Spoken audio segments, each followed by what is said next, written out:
जयमंगलम जय नमः पार्वते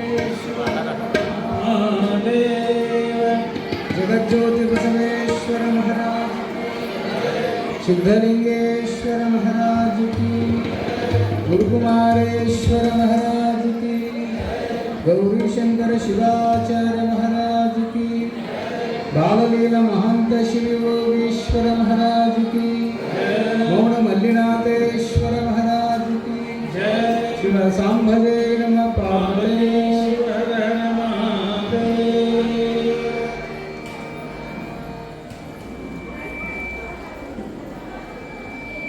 ದಯವಿಟ್ಟು ತಾಯಂದರು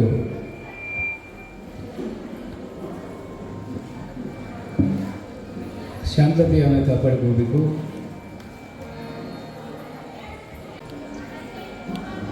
ಆರಂಭದಲ್ಲಿ 12ನೇ ಶತಮಾನದ ವಿಭೂತಿ ಪುರುಷ ಮಹಾಮಾನವತಾವಾದಿ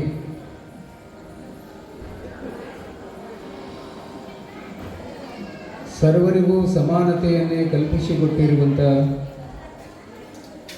ಬಸವಾದಿ ಶಿವಶರಣರ ಪರಮ ಪವಿತ್ರವಾದ ಅಂತರಾತ್ಮಕ್ಕೆ ಶರಣೆಂದು ಶ್ರೀಮನ್ ಮಹಾರಾಜ ನಿರಂಜನ ಜಗದ್ಗುರು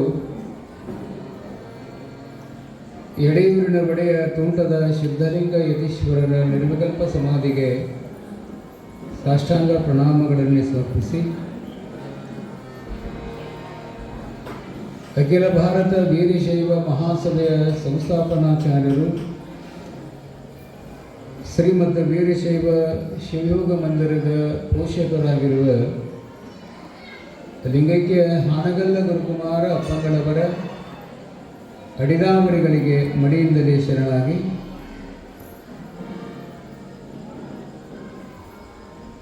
ಪುರಾಣದ ಚರಿತ್ರ ನಾಯಕರು ಘನಮಹಿಮರು ಶಿವಯೋಗದ ಸಾಮ್ರಾಜ್ಯದ ಸಾಮ್ರಾಟರಾಗಿರುವಂಥ ವೈರಾಗ್ಯದ ನಿಧಿಯಾದ ಮುಳುಗುಂದದ ಬಾಲಲೀಲ ಮಹಂತ ಶಿವಯೋಗೀಶ್ವರರ ಪರಮ ಪವಿತ್ರವಾದ ಕರ್ತೃತ್ವದ ಕ್ರಿಯಾಶಕ್ತಿಗೆ ದಂಡಬದ್ಧ ಪ್ರಣಾಮಗಳನ್ನು ಸಮರ್ಪಿಸಿ ಬೆಳಗಾವಿ ಜಿಲ್ಲೆ ಗೋಕಾಕ್ ತಾಲೂಕಿನ ಸುಕ್ಷೇತ್ರ ಮಮದಾಪುರದ ವಿರಕ್ತ ಮಠದಲ್ಲಿ ಅಧಿಕ ಮಾಸದ ನಿಮಿತ್ತವಾಗಿ 48 ದಿನಗಳ ಕಾಲ ಲೋಕ ಕಲ್ಯಾಣಾರ್ಥವಾಗಿ ಮೌನ ಅನುಷ್ಠಾನವನ್ನು ಗೈದು ಈ ಪುರಾಣದ ಪುಣ್ಯ ವೇದಿಕೆಯ ಮೇಲೆ ನಿತ್ಯದಲ್ಲೂ ಕೂಡ ವಿರಾಜಮಾನಗೊಂಡಿರುವಂಥ ಪರಮ ಪೂಜ್ಯರು ಪೂಜ್ಯಪಾದರಾದ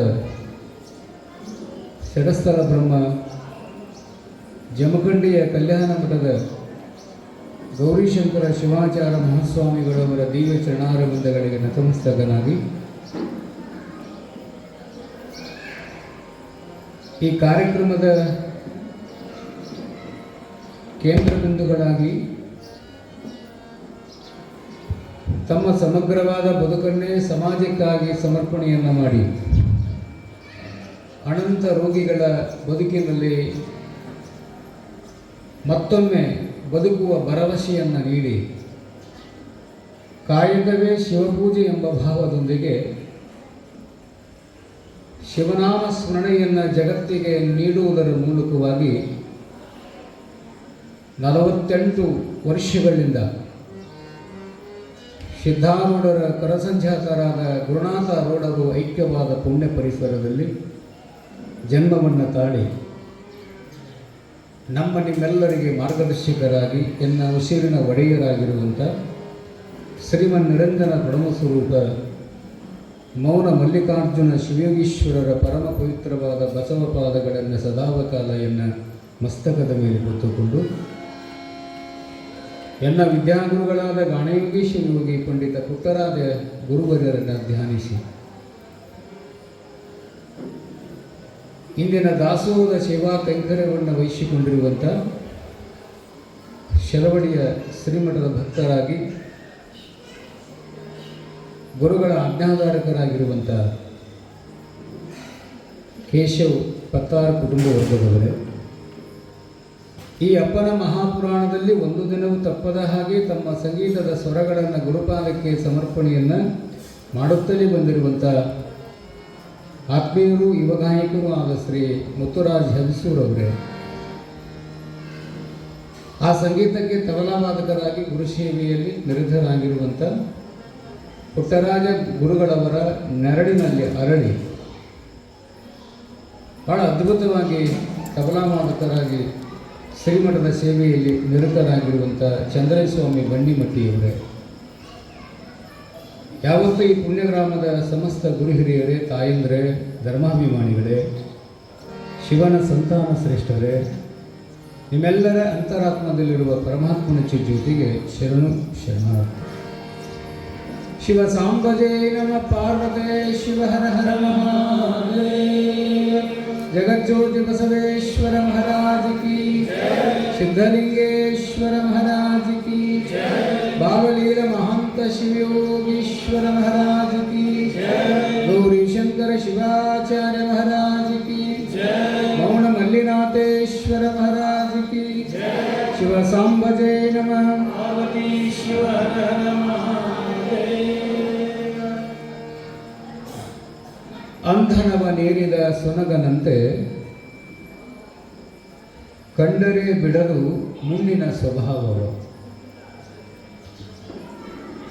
ಸುಡು ಸುಡು ಮನವಿದು ವಿಷಯಕ್ಕೆ ಹರಿಯುವುದು, ನೋಡ ನಿಮ್ಮ ನೆಣವನ್ನರಿಯದೆ ಕೂಡಲ ಸಂಗಮದೇವಿ. ಮಹಾಮಾನವತೆಯಾಗಿರುವಂಥ ಬಸವಣ್ಣನವರು ಅಂದನ ಅಂತಂದ್ರೆ ಪಲ್ಲಕ್ಕಿ ಅಂತ. ಪಲ್ಲಕ್ಕಿಯ ಮೇಲೆ ಒಂದು ನಾಯಿ ಕುತ್ಕೊಂಡಿತ್ತಂತೆ ಒಂದು ಸಾರಿ.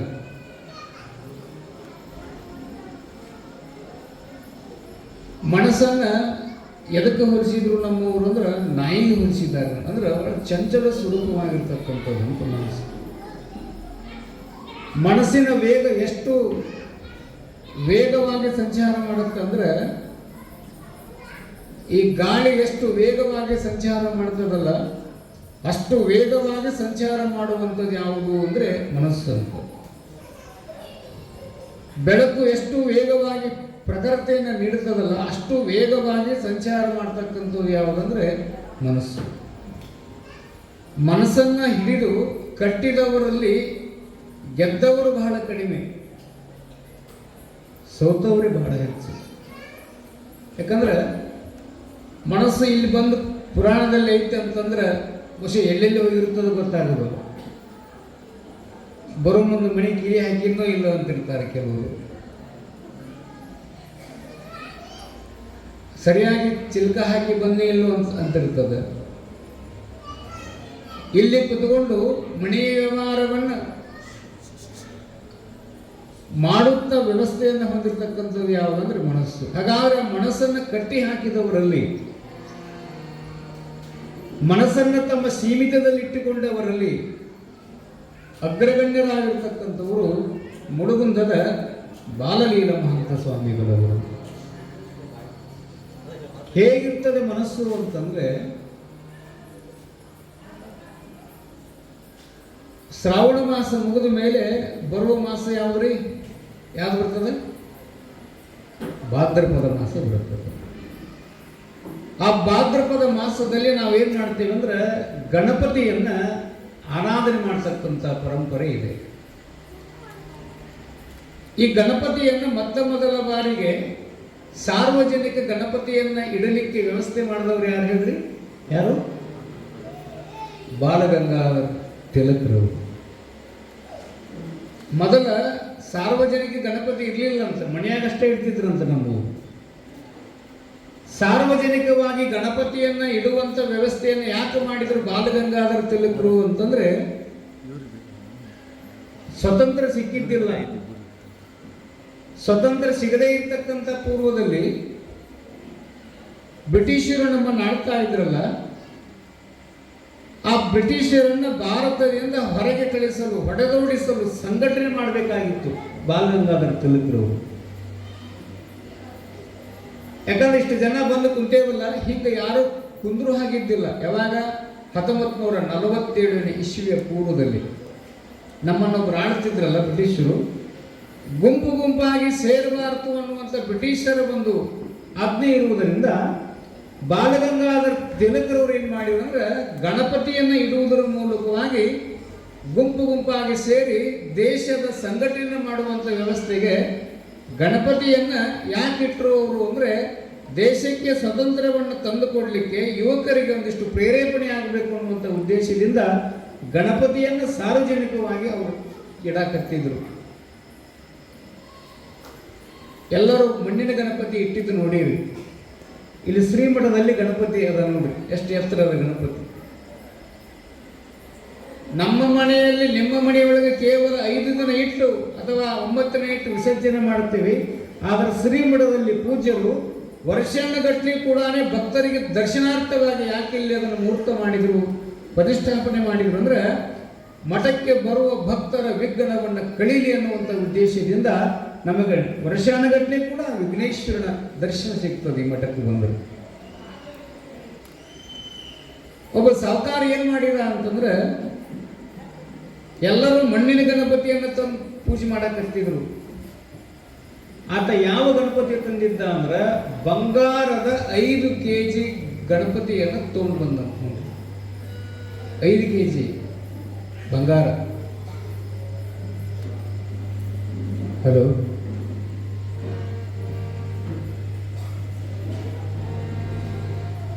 ಐದು kg ಬಂಗಾರ ಗಣಪತಿಯನ್ನು ತಗೊಂಡು ಬಂದು ಊರು ತುಂಬ ಎಲ್ಲ ಮೆರವಣಿಗೆ ಮಾಡಿಕೊಂಡು ಬಂದ. ಮಣ್ಣಿನ ಗಣಪತಿಯನ್ನು ಇಟ್ಟವರು ನೋಡೀವಿ, ಆದ್ರೆ 5 kg ಬೆಲೆ ಬಾಳುವ ಬಂಗಾರದ ಗಣಪತಿಯನ್ನು ಊರು ತುಂಬ ಮೆರವಣಿಗೆ ಮಾಡಿಕೊಂಡು ಬಂದ. ಇಡೀ ಊರಿಗಷ್ಟೇ ಅಲ್ಲ, ಪಕ್ಕದ ಹಳ್ಳಿಗೂ ಕೂಡ ಸುದ್ದಿ ಗೊತ್ತಾಯ್ತದು. ಎಲ್ಲರೂ ಆ ಗಣಪತಿಯನ್ನು ನೋಡೋರು, ಬರೋರು, ಹೋಗೋರು. ಎಷ್ಟು ಗದ್ದಲಾಯಿತು ಅಂತಂದ್ರೆ ಆ ಗಣಪತಿಯನ್ನು ನೋಡ್ಲಿಕ್ಕೆ ಬರುವಂತ ಸಾಹುಕಾರ ಏನ್ ಮಾಡಿದ ತಮ್ಮ ಮನೆಯಲ್ಲಿ ಊಟದ ವ್ಯವಸ್ಥೆ ಮಾಡಿಬಿಟ್ಟು ನಾನು ನೋಡಿ 9 ದಿನ. ಯಾಕೆ ಅಷ್ಟು ಖುಷಿ ಆಯ್ತು ಒಂದು. ಎಲ್ಲರೂ ಮಣ್ಣಿಂದ ಇಟ್ಟರೆ ನಾ ಬಂಗಾರದಿಟ್ಟೇನೆ ಅನ್ನುವಂಥ ಒಂದು ಶ್ರೀಮಂತಿಕೆಯಿಂದ ಗಣಪತಿಯನ್ನು ಇಟ್ಟ. ಬರೋರು ಹೋಗೋರು ನಮಸ್ಕಾರ ಮಾಡೋರು ಹೋಗ್ತಿದ್ರು. ಆ ಭಕ್ತರ ಮಧ್ಯದಲ್ಲಿ ಒಂದು 5 ಮಂದಿ ಕಳ್ಳರು ಬಂದಿದ್ರು ಗಣಪನ ನೋಡಕ್ಕೆ. ಬರೋರ ಜಾತ್ರೆ ಭಾಳ ಗದ್ದಲ ಐತೆ ಅಂದ್ರೆ ಅಲ್ಲಿ ಕಳ್ಳರು ಇರತ್ತಾರ. ಗದ್ದಲ ಐತೆ ಅಂದ್ರೆ ಅದ್ರಾಗ ಒಂದು ಭಾಗ ಕಳ್ಳರು ಇರ್ತದೆ. ಆ ಕಳ್ಳರಂತ ಹೆಂಗೆ ಗೊತ್ತಾಗಬೇಕು, ಪರಸ್ಥಳದವ್ರು ಬಂದಿರಬಹುದು ಅಂತ ತಿಳ್ಕೊಂಡು ಅವರಿಗೆ ಸಹಿತ ಊಟ ವ್ಯವಸ್ಥೆ ಮಾಡಿದ. ಅವ್ರು ಹಗಲಿ ಬಂದು ಏನು ನೋಡಿದ್ರು ಅಂದ್ರೆ ರಾತ್ರಿ ಬಂದು ಹೆಂಗೆ ಇದನ್ನು ಕಣ್ಣ ಹೊಡಿಬೇಕಂತ ವಿಚಾರ ಮಾಡಿ ಹಗಲಿ ಬಂದು ನೋಡ್ಕೊಂಡು ಹೋದ್ರು. ರಾತ್ರಿ ಏನು ಮಾಡಿದ್ರು ಅಂದ್ರೆ ಜಗತ್ತೇ ಮಲಗಿ ನಿದ್ದೆ ಮಾಡುವಂಥ ಸಂದರ್ಭದಲ್ಲಿ ಸುಮಾರು ಒಂದು 2 ಗಂಟೆ ಆಗಿರ್ಬೋದು ಮಧ್ಯರಾತ್ರಿ. ಅವಾಗ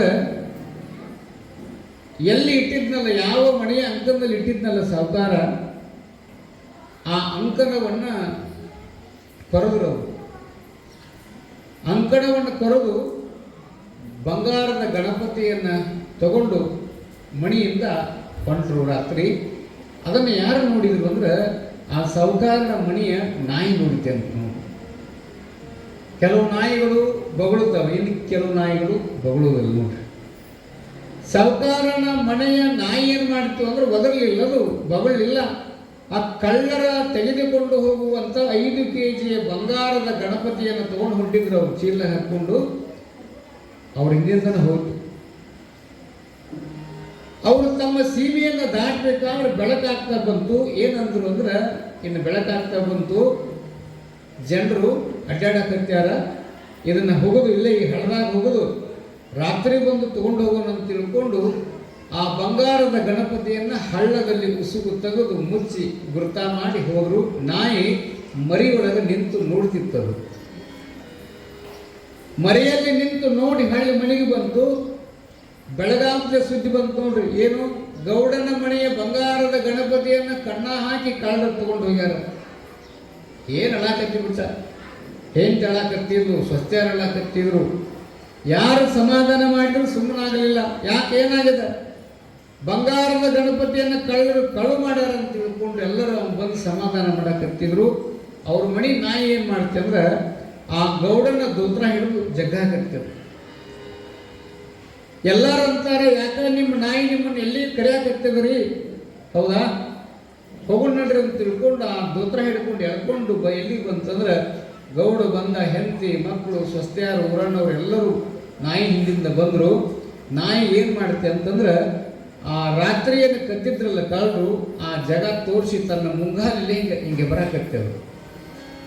ಅವಾಗ ಗೌಡ ಅಂತಾನ, ಇಲ್ಲೇನೋ ಇರ್ಬೋದು ನೋಡ್ರಿ ಅಂತ ತಿಳ್ಕೊಂಡು ತೆಗೆದು ನೋಡಿದ್ರೆ ಅಲ್ಲೇನಿತ್ತು, ಗೌಡನ ಮನೆಯ ಬಂಗಾರದ ಗಣಪತಿ ಸಿಕ್ತು. ಎಷ್ಟು ಹಚ್ಚಿದ್ನಲ್ಲ ಅಷ್ಟು ಖುಷಿ ಆಯ್ತು ಒಂದು. ಅಲ್ಲೇ ಹಳದಾಗಿ ನೀರು ತಗೊಂಡು ಸ್ವಚ್ಛಗೆ ತೊಳೆದ್ರು. ಆ ಖುಷಿಗೆ ಏನು ಮಾಡಿದ ಅಂತಂದ್ರೆ ಅವಂದೇ ನಡೀತಿತ್ತು, ಊರಾಗ ಒಂದಿಷ್ಟು ಶ್ರೀಮಂತಿದ್ದ, ಮತ್ತು 5 kg ಬಂಗಾರ ಗಣಪತಿ ತರಬೇಕಾದ್ರೆ ಶ್ರೀಮಂತಿದ್ರೆ ಸಾಧ್ಯ ಅಲ್ಲ. ಊರಣ್ಣವ್ರನ್ನೆಲ್ಲರೂ ಕರೆದಂತ, ನೋಡಪ್ಪ 5 kg ಬೆಲೆ ಬಾಳುವ ಬಂಗಾರದ ಗಣಪತಿಯನ್ನು ನನಗೆ ಮರಳಿ ತಂದು ಕೊಟ್ಟಿರುವಂಥ ಒಂದು ಆನಂದಕ್ಕಾಗಿ ಇವತ್ತ ನಮ್ಮ ನಾಯಿಯನ್ನು ಪಲ್ಲಕ್ಕಿ ಮೇಲೆ ಮೆರವಣಿಗೆ ಮಾಡಬೇಕಂತ ಮನಸ್ಸು ಮಾಡಿದ್ದೆ ಅಂದ. ಯಾರು ಬಿಡಂತಾರೆ ಗೌಡ್ರು, ನಾಯಿಗೆ ನಿಯತ್ತು ಭಾಳ ಚೋದ ಅಂತ ತಿಳ್ಕೊಂಡು ಕುಂಭದವರು, ಬಾಜಾ ಭಜಂತ್ರಿ, ಡಮರು, ಡೊಳ್ಳು, ಭಜನಿ ಎಲ್ಲರೂ ಸೇರಿದರು. ದೊಡ್ಡದೊಂದು ಪಲ್ಲಕ್ಕಿ ಧರಿಸಿದ. ಪಲ್ಲಕ್ಕಿ ಮೇಲೆ ನಾಯಿ, ಏನು ಹಾರ ತುರಾಯಿ, ಯಾಕೆ ಬಂಗಾರದ ಗಣಪತಿಯನ್ನು ತಂದು ಕೊಟ್ಟಿದ್ದಕ್ಕೆ ಊರು ತುಂಬ ಮೆರವಣಿಗೆ ಆಯ್ತು ನಾಯಿದು. ಹೀಗೆಲ್ಲ ಊರು ತುಂಬ ಮುಂಜಾನೆ ಶುರುವಾಗಿದ್ದು ಸಾಯಂಕಾಲದ ಮಟ್ಟ ಮೆರವಣಿಗೆ ಆಗಿ ಬಂತು. ಊರಂದ ಮೇಲೆ ಕೇರಿ ಇರುವುದಲ್ರಿ, ಆ ಹರಿಜನರ ಒಂದು ಕೇರಿತ್ತು. ಅವ್ರು ಏನಂದ್ರಂತ, ಗೌಡ್ರ ನಾಯಿನ ನಮ್ಮ ಮನೆ ಬಿಟ್ಟು ಕರ್ಕೊಂಬರ್ರಿ ಅಂದ್ರು. ನಾವೊಂದಿಷ್ಟು ಪಲ್ಲಕ್ಕಿ ನೀರು ಹಾಕ್ತೀವಿ, ಆರತಿ ಮಾಡ್ತೀವಿ, ಊರಾಗ ಅಷ್ಟೇ ಅನ್ರಿಪ್ಪ. ನಮ್ಮ ಮನೆ ಊಟ ಹಾಗಲ್ರಿ ನಿಮ್ದು ನಾಯಿ ಪಲ್ಲಕ್ಕಿ ಅಂದ್ರು. ಯಾರು ಬೇಡ ಅಂತ ಖುಷಿನೇ ಆಗಿತ್ತು ಅವಂಗ. ಏಕಮ್ಮ ಕೆರೆ ಒಟ್ಟು ತೊಗೊಂಡು ನಡ್ರಿ ಪಲ್ಲಕ್ಕಿ. ಆಯ್ತು ರೀ ಗೌಡ್ರು ಅಂತ ತಿಳ್ಕೊಂಡು ಕೆರೆಗಳು ಬಾಜಾ ಭಜಂತ್ರಿ, ಕುಂಭ, ಕಳಸ, ಕನ್ನಡಿ ಆರ್ತಿ ಹಿಡ್ಕೊಂಡು ತಾಯಿದ್ರು ಆ ಕೆರೆ ಹಿಂಗೆ ತೊಗೊಂಡು ಹೊಂಟಿದ್ರು. ಆ ಕೆರೆ ಏನಾಗಿತ್ತಂದ್ರೆ ಆ ಕೇರಿಯ ಹರಿಜನರು ಏನು ಮಾಡಿದ್ರು ಅಂದ್ರೆ ಸತ್ತಿರುವಂಥ ಎಮ್ಮಿಗೊಡ್ಡು ಬಿಚ್ಚಿದ್ರು. ಸತ್ತಿರುವಂಥ ಎಮ್ಮಿಗೊಡ್ಡು ಬಿಚ್ಚಿದ್ರು. ಊರಾಗಿ ನಾಯಿ ಆ ಹರಕೊಂಡು ತಿನ್ನಾಕತ್ತಿದ್ವು ಮಾಂಸವನ್ನು. ಅದನ್ನು ಯಾರು ನೋಡಿದ್ರವ? ಪಲ್ಲಕ್ಕಿ ಮೇಲೆ ಕುಳಿತುಕೊಂಡ ನಾಯಿ ನೋಡುತ್ತದೆ. ಅದಕ್ಕೆ ಅಂತಾನ ಬಸವಣ್ಣ, ಸುಡು ಸುಡು ಮನವಿದು ವಿಷಯಕ್ಕೆ ಹರಿಯುವುದು. ಎಷ್ಟು ಚಂದ ನೋಡ್ದ ಪುಣ್ಯಾತ್ಮ. ಆ ಪಲ್ಲಕ್ಕಿ ಮೇಲೆ ಕುತ್ಕೊಂಡಿರುವ ನಾಯಿ ಅಂತೂ ಬಾಯಾಗ ನೀರು ಬರಕತ್ತೆ. ಅದಕ್ಕೆ ಗೊತ್ತಿಲ್ಲ ನನ್ನ ಯಾರು ಕುಂದುರ್ಸ್ಯಾರ, ಎದಕ್ಕೆ ಕುಂದುರ್ಸ್ಯಾರ, ನನ್ನ ಮುಂದೆ ಪಲ್ಲಕ್ಕಿ ಮುಂದೆ ಆರತಿ, ಕಣಸ, ಕನ್ನಡಿ, ಹಾರ, ತುರಾಯಿ, ಭಜನೆ, ಭಜಂತ್ರಿ ತಗೊಂಡು ಹೊಂಟಾರ. ನಾ ಎಲ್ಲಿ ಕುಂತೇನೆ ಅನ್ನುವಂಥ ವಿಚಾರ ಗೊತ್ತಿಲ್ಲದಕ್ಕೆ ತನ್ನ ಮನಸ್ಸಿಗೇನು ಬಂತಂದ್ರೆ ಆ ಹರ್ಕೊಂಡು ಕಡದಾಡ್ಕೊಂತ ಸತ್ತಿರುವ ಎಮ್ಮೆಯ ಮಾಂಸವನ್ನು ತಿನ್ನಾಕತ್ತಿದ್ವಲ್ಲ ಊರಾಗಿನ ನಾಯಿ, ಅದನ್ನು ನೋಡಿದ್ದ ಪಲ್ಲಕ್ಕಿ ತಗೊಂಡು ಹೊಂಟಾರ. ಗೌಡ ಬಹಳ ಖುಷಿ, ಆನಂದವಾಗಿ ಹೊಂಟಾನ ಗೌಡ. ನಾಯಿ ಮೆರವಣಿಗೆ ಮಾಡಕತ್ತೇನೆ ಅನ್ನುವಂಥ ಹೆಮ್ಮೆಯಿಂದ ಹೊಂಟಾನ. ಆ ಸತ್ತಿರುವ ಎಮ್ಮೆಯ ಚರ್ಮವನ್ನು, ಮಾಂಸವನ್ನು ನೋಡಿದ್ದ ತಂಗನ ಜಿಗದು ಸತ್ತಿರುವ ಎಮ್ಮೆಗೊಡ್ಡಿನ ಹತ್ರ ಹೋಗಿಬಿಡುತ್ತಂತೆ. ಯಾವುದು? ನಾಯಿ. ನಾಯಿ ಅಂದರೆ ಯಾವ್ಯಾವ? ಮನಸ್ಸು. ಈ ಮನಸ್ಸು ಅದಕ್ಕೆ ಏನಂತ ಬಸವಣ್ಣ ಅಂದ್ರೆ ಮೃಡ ನಿಮ್ಮ ನೆನಗುನ್ನರಿಯದೆ. ಮೃಡ ಅಂದ್ರೆ ಪರಮಾತ್ಮ ನಿನ್ನ ಕಡೆ ಈ ಮನಸ್ಸನ್ನು ಹೋಗಲಾರದೆ ವಿಷೇಂದ್ರಿಯಗಳ ಇದು ಹೊಂಟದ. ವಿಷೇಂದ್ರಿಯಗಳ ಬೆನ್ನು ಹತ್ತಿರತಕ್ಕಂಥ ಈ ಮನಸ್ಸನ್ನು ಕಟ್ಟಿ ಹಾಕಬೇಕಾಗಿತ್ತು ಅಂದರೆ ಅದಕ್ಕೆ ಗುರುಧ್ಯಾನವೇ ಬೇಕಾಗ್ತದೆ. ಗುರುವಿನ ಚರಣಾರವಿಂದಗಳಲ್ಲಿ ಬಾಗ್ತಕ್ಕಂಥ ಭಾವ ಬಂದಾಗ ಮಾತ್ರ ಈ ಹರಿದಾಡುವ ಮನಸ್ಸನ್ನು ಹಿಡಿಲಿಕ್ಕೆ ಸಾಧ್ಯ ಅಂತ ತಿಳ್ಕೊಂಡು ಬಸವಣ್ಣನವರು ಈ ನಾಡನ್ನು ತಮ್ಮ ವಚನಗಳ ಮೂಲಕವಾಗಿ ಜಾಗೃತಿಯನ್ನು ಮಾಡ್ತಾ ಇದ್ದಾರೆ. ಪುಣ್ಯಾತ್ಮರೇ, ನಿನ್ನೆ ದಿನ ಏನು ಕೇಳಿದ್ರಿ ಪುರಾಣದೊಳಗೆ? ಏನು ಕೇಳಿದ್ರಿ ನಿನ್ನೆ? ಶ್ರೀಶೈಲ ಮಲ್ಲಿಕಾರ್ಜುನನ ಕ್ಷೇತ್ರ ದರ್ಶನವನ್ನು ಮಾಡ್ತಾರೆ. ಪ್ರವರಾಂಬಿಕೆಯ ದೇವಸ್ಥಾನಗಳನ್ನು, ಶಿಖರೇಶ್ವರರನ್ನು, ಪಾತಾಳ ಗಂಗೆಯನ್ನು, ಅನೇಕ ಪುಣ್ಯ ಕ್ಷೇತ್ರಗಳನ್ನು ದರ್ಶನವನ್ನು ಮಾಡಿಕೊಂಡು ಇಂದು ಮರಳಿ ಶ್ರೀಶೈಲದತ್ತ ಪಶ್ಚಿಮ ಕಡೆ ಮುಖ ಮಾಡಿಕೊಂಡು ಬರುವ ಸಂದರ್ಭದಲ್ಲಿ ಅಲ್ಲಿ ನಂದ್ಯಾಳ ಅಂತ ಒಂದು ಗ್ರಾಮ ಬರ್ತದೆ. ಆ ನಂದ್ಯಾಳದಲ್ಲಿ ಏನು ಮಾಡಿದ್ರು ಅಂದರೆ ಈಗ ಕಾಲಮಾರ್ಗವಾಗಿ ಬರಕತ್ತಿದ್ರು ಮಹಾತ್ಮ ಸ್ವಾಮಿಗಳು. ಒಂದು ಹುಲಿ ಬಂದು ಅವರ ಪಾದಕ್ಕೆ ಹಣಿ ಹಚ್ಚಿ ನಮಸ್ಕಾರ ಮಾಡಕತ್ತಂತ.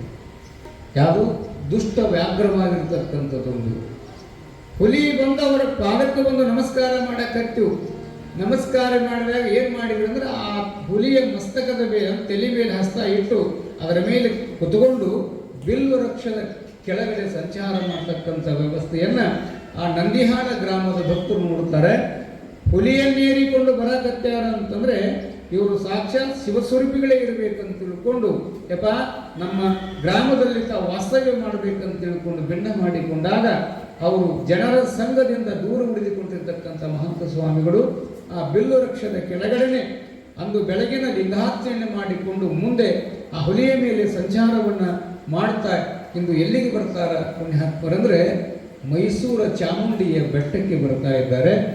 ಮೈಸೂರಿನ ಚಾಮುಂಡಿಯ ಬೆಟ್ಟಕ್ಕೆ ಯಾಕೆ ಬಂದರು ಅನ್ನುವಂಥ ವಿಚಾರವನ್ನು ಅವಲೋಕನ ಮಾಡುವ ಪೂರ್ವದಲ್ಲಿ ಒಂದು ಗೀತೆಯನ್ನು ಗವಾಯಿಗಳು ಹಾಡಿದ ನಂತರ ಪುರಾಣದಲ್ಲಿ ಭಾಗಿಯಾಗುವ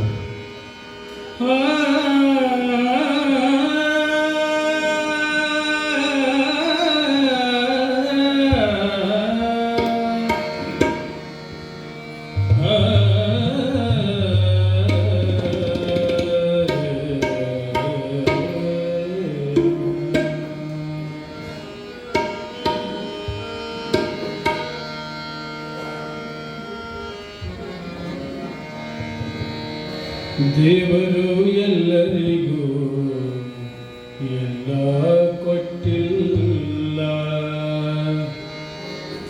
ಒಂದನಾದರೂ ಅವನು ಮರೆತಿರುವನಲ್ಲ. ದೇವರು ಎಲ್ಲರಿಗೂ ಎಲ್ಲ ಕೊಟ್ಟಿಲ್ಲ, ದೇವರು ಎಲ್ಲರಿಗೂ ಎಲ್ಲ ಕೊಟ್ಟಿಲ್ಲ, ಒಂದನಾದ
ಬಿಗಿದಪ್ಪಿಸುವ ಸ್ಪರ್ಶಜ್ಞಾನವ ಕೊಟ್ಟ, ಬಿಗಿದಪ್ಪಿಸುವ ಸ್ಪರ್ಶಜ್ಞಾನವ ಕೊಟ್ಟ, ಹೋಗಿಲೆ ಗಾನವನು ಕೇಳಾಕ ತಿಳಿಯುತ್ತ,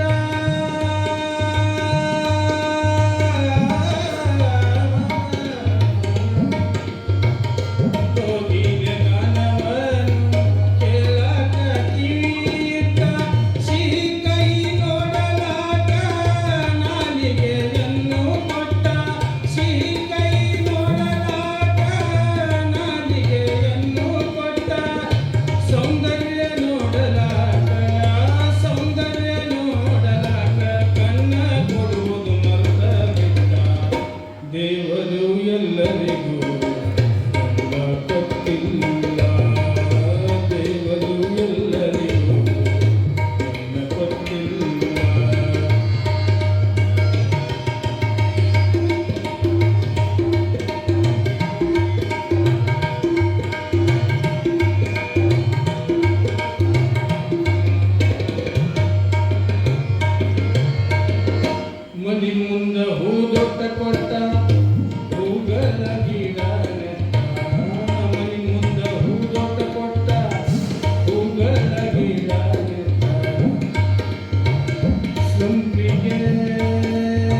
ಹೆಂಡತಿ ಮಕ್ಕಳ ಕೊಟ್ಟ ಬಂಧು ಬಳಗವನಿಟ್ಟ ಹೆಂಡತಿ ಮಕ್ಕಳ ಕೊಟ್ಟ ಬಂಧು ಬಳಗವನಿಟ್ಟ ಶ್ರೀಮಂತಿಕೆ ಕೊಟ್ಟ ಸಂಸಾರ ಚಂದ ಇಟ್ಟ ಶ್ರೀಮಂತಿಕೆ ಕೊಟ್ಟ ಸಂಸಾರ ಚಂದ ಇಟ್ಟ ಉಣಲಾಟ ಎಲ್ಲ ಇಟ್ಟ ತಿನ್ನಲಾಟ ಎಲ್ಲ ಕೊಟ್ಟ ಉಣಲಾಟ ಎಲ್ಲ ಇಟ್ಟ ತಿನ್ನಲಾಟ ಎಲ್ಲ ಕೊಟ್ಟ ಸಕ್ರಿ ರೋಗವ ಬಿಟ್ಟು ಸಕ್ರಿ ರೋಗವ ಬಿಟ್ಟು ಬಾಯಿ ಬಂದ ಮಾಡಿಬಿಟ್ಟ ದೇವರು ಎಲ್ಲರಿಗೂ ಕೊಟ್ಟಿಲ್ಲ ದೇವರು ಎಲ್ಲರಿಗೂ ಕೊಟ್ಟಿಲ್ಲ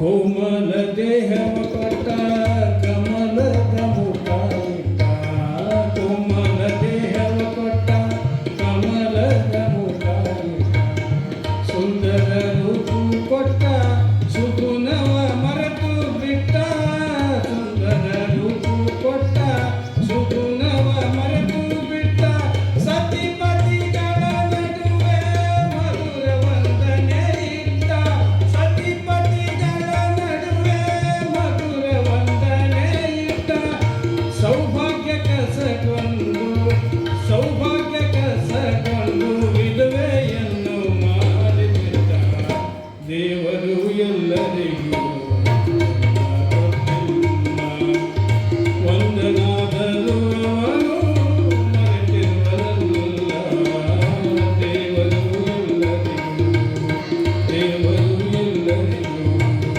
ದೇವರು ಎಲ್ಲರಿಗೂ ಎಲ್ಲ ಕೊಟ್ಟಿಲ್ಲ ಶಿವ ಸಾಂಬಗೈ ನಮಃ ಪಾರ್ವತಿ ಶಿವ ಹರ ಮಹಾದೇವ 100 ರೂಪಾಯಿ ಮೂರ್ತಲ್ಲಿ ಸದ್ಭಕ್ತರು ಕೊಟ್ಟಿರುತ್ತಾರೆ ಅವರಿಗೆ ತುಂಬ ಹೃದಯದ ಧನ್ಯವಾದಗಳನ್ನು ಅರ್ಪಿಸ್ತಾ ಇದ್ದೇನೆ. ಜೋರಾಗಿ ಚಪ್ಪಾಳೆ ಬರಬೇಕು ಗೌರವರಿಗೆ. ಅವ್ರು ಹೇಳಿದಂಗೆ ಕೆಲವರಿಗೆ ಕಣ್ಣು ಕೊಡುವುದನ್ನು ಬಿಟ್ಟಿರ್ತಾರೆ. ಧೃತರಾಷ್ಟ್ರನಿಗೆ ಕಣ್ಣು ಇರಲಿಲ್ಲ, ತಮಗೆಲ್ಲ ಗೊತ್ತು.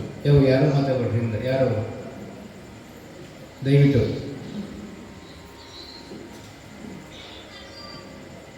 ಧೃತರಾಷ್ಟ್ರನಿಗೆ ಕಣ್ಣು ಇರಲಿಲ್ಲ. ಕೃಷ್ಣನನ್ನು ಕೇಳಿದಂತೆ ಒಂದು ಸಾರಿ, ಕೃಷ್ಣ ನನ್ನ ಕಣ್ಣು ಯಾಕೆ ಹೋಗ್ಯವಪ್ಪ ಅಂತ ಕೇಳ್ತಾರೆ. ಕೃಷ್ಣನಿಗೆಲ್ಲ ಗೊತ್ತು. ಇಲ್ಲ ಹೇಳಿದ್ರೆ ನಿನಗೆ ಭಾಳ ನೋವಾಗ್ತದೆ, ಬೇಡ ಅಂತ. ಇಲ್ಲ ಹೇಳು, ಈ ಜನ್ಮದಲ್ಲಿ ನಮಗೆ ಈ ಸುಖ ಸಿಕ್ಕೈತೆ ಅಂದ್ರೆ ಇದು ಹಿಂದಿನ ಜನ್ಮದ ಪುಣ್ಯ ಅಂತ. ಈ ಜನ್ಮದೊಳಗೆ ಇಂಥ ಗುರುಗಳನ್ನು ಪಡ್ಕೊಂಡೇವಿ ಅಂದ್ರೆ ಯಾಕೆ ಈ ಭಾಗ್ಯ ಸಿಕ್ಕೈತೆ ಅಂದ್ರೆ ಈ ಜನ್ಮದ ಪುಣ್ಯ ಅಲ್ಲ ಯಾವ.